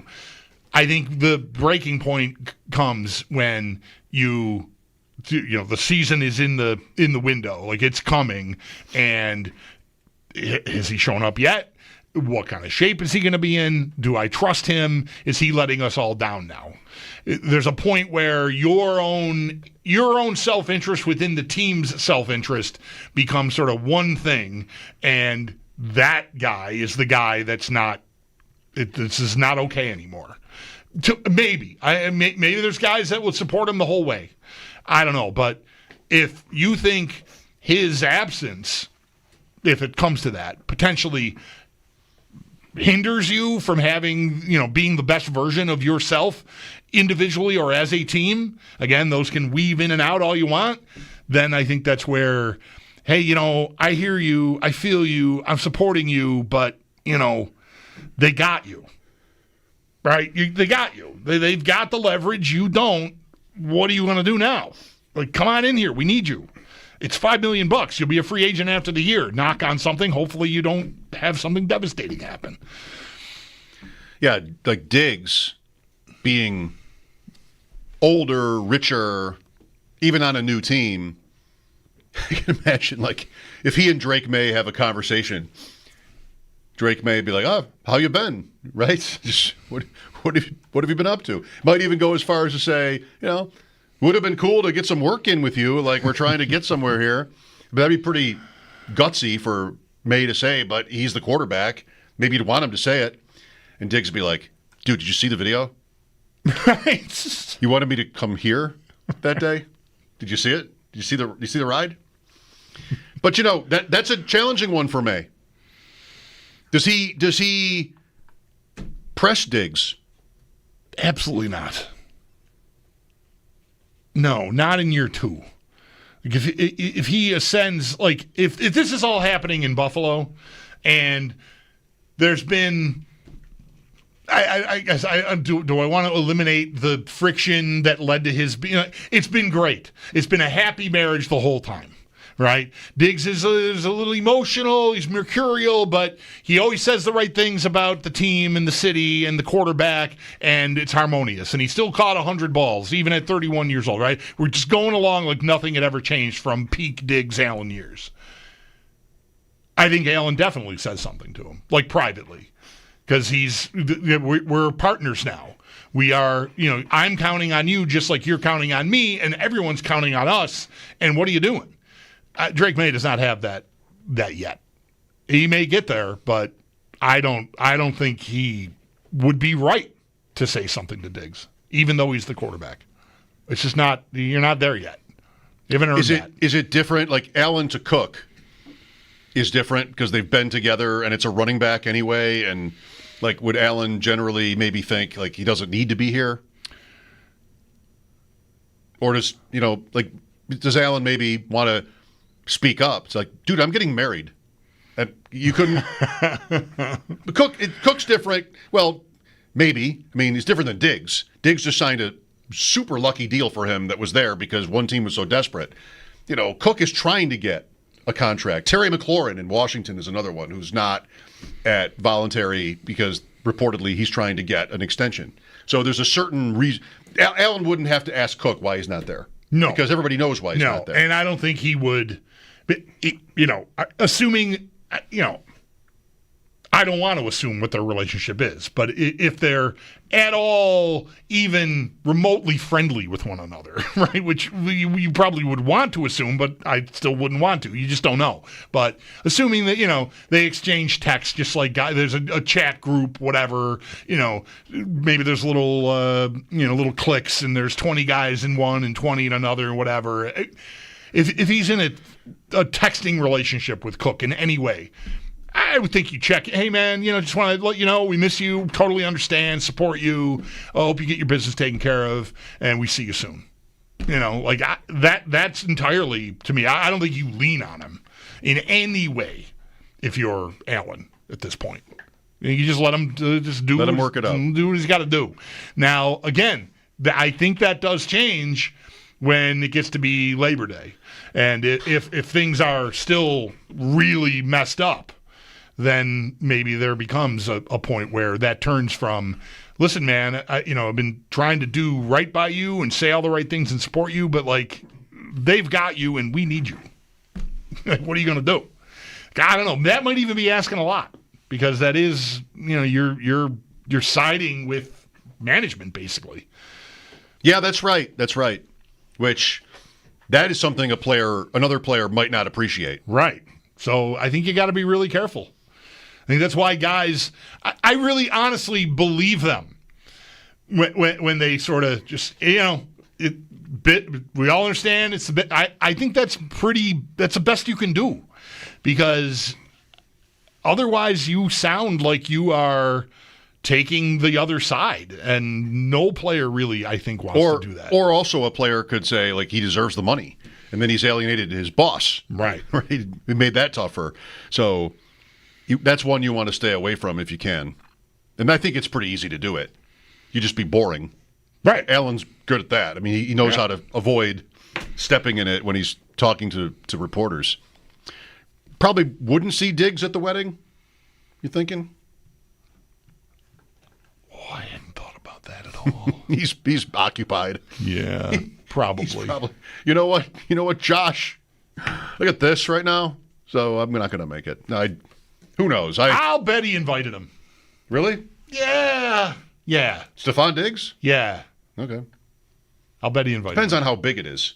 Like I've got people I like, but there's a cutoff. There's always a cutoff. And you are playing a sport where there's 90 dudes on the roster right now. Yeah. So yeah, that's how about good point. Only invite guys that didn't show you up publicly numerous times. How about that? Maybe that's what I would want to subscribe to. Who knows? Zach Stevens doesn't know.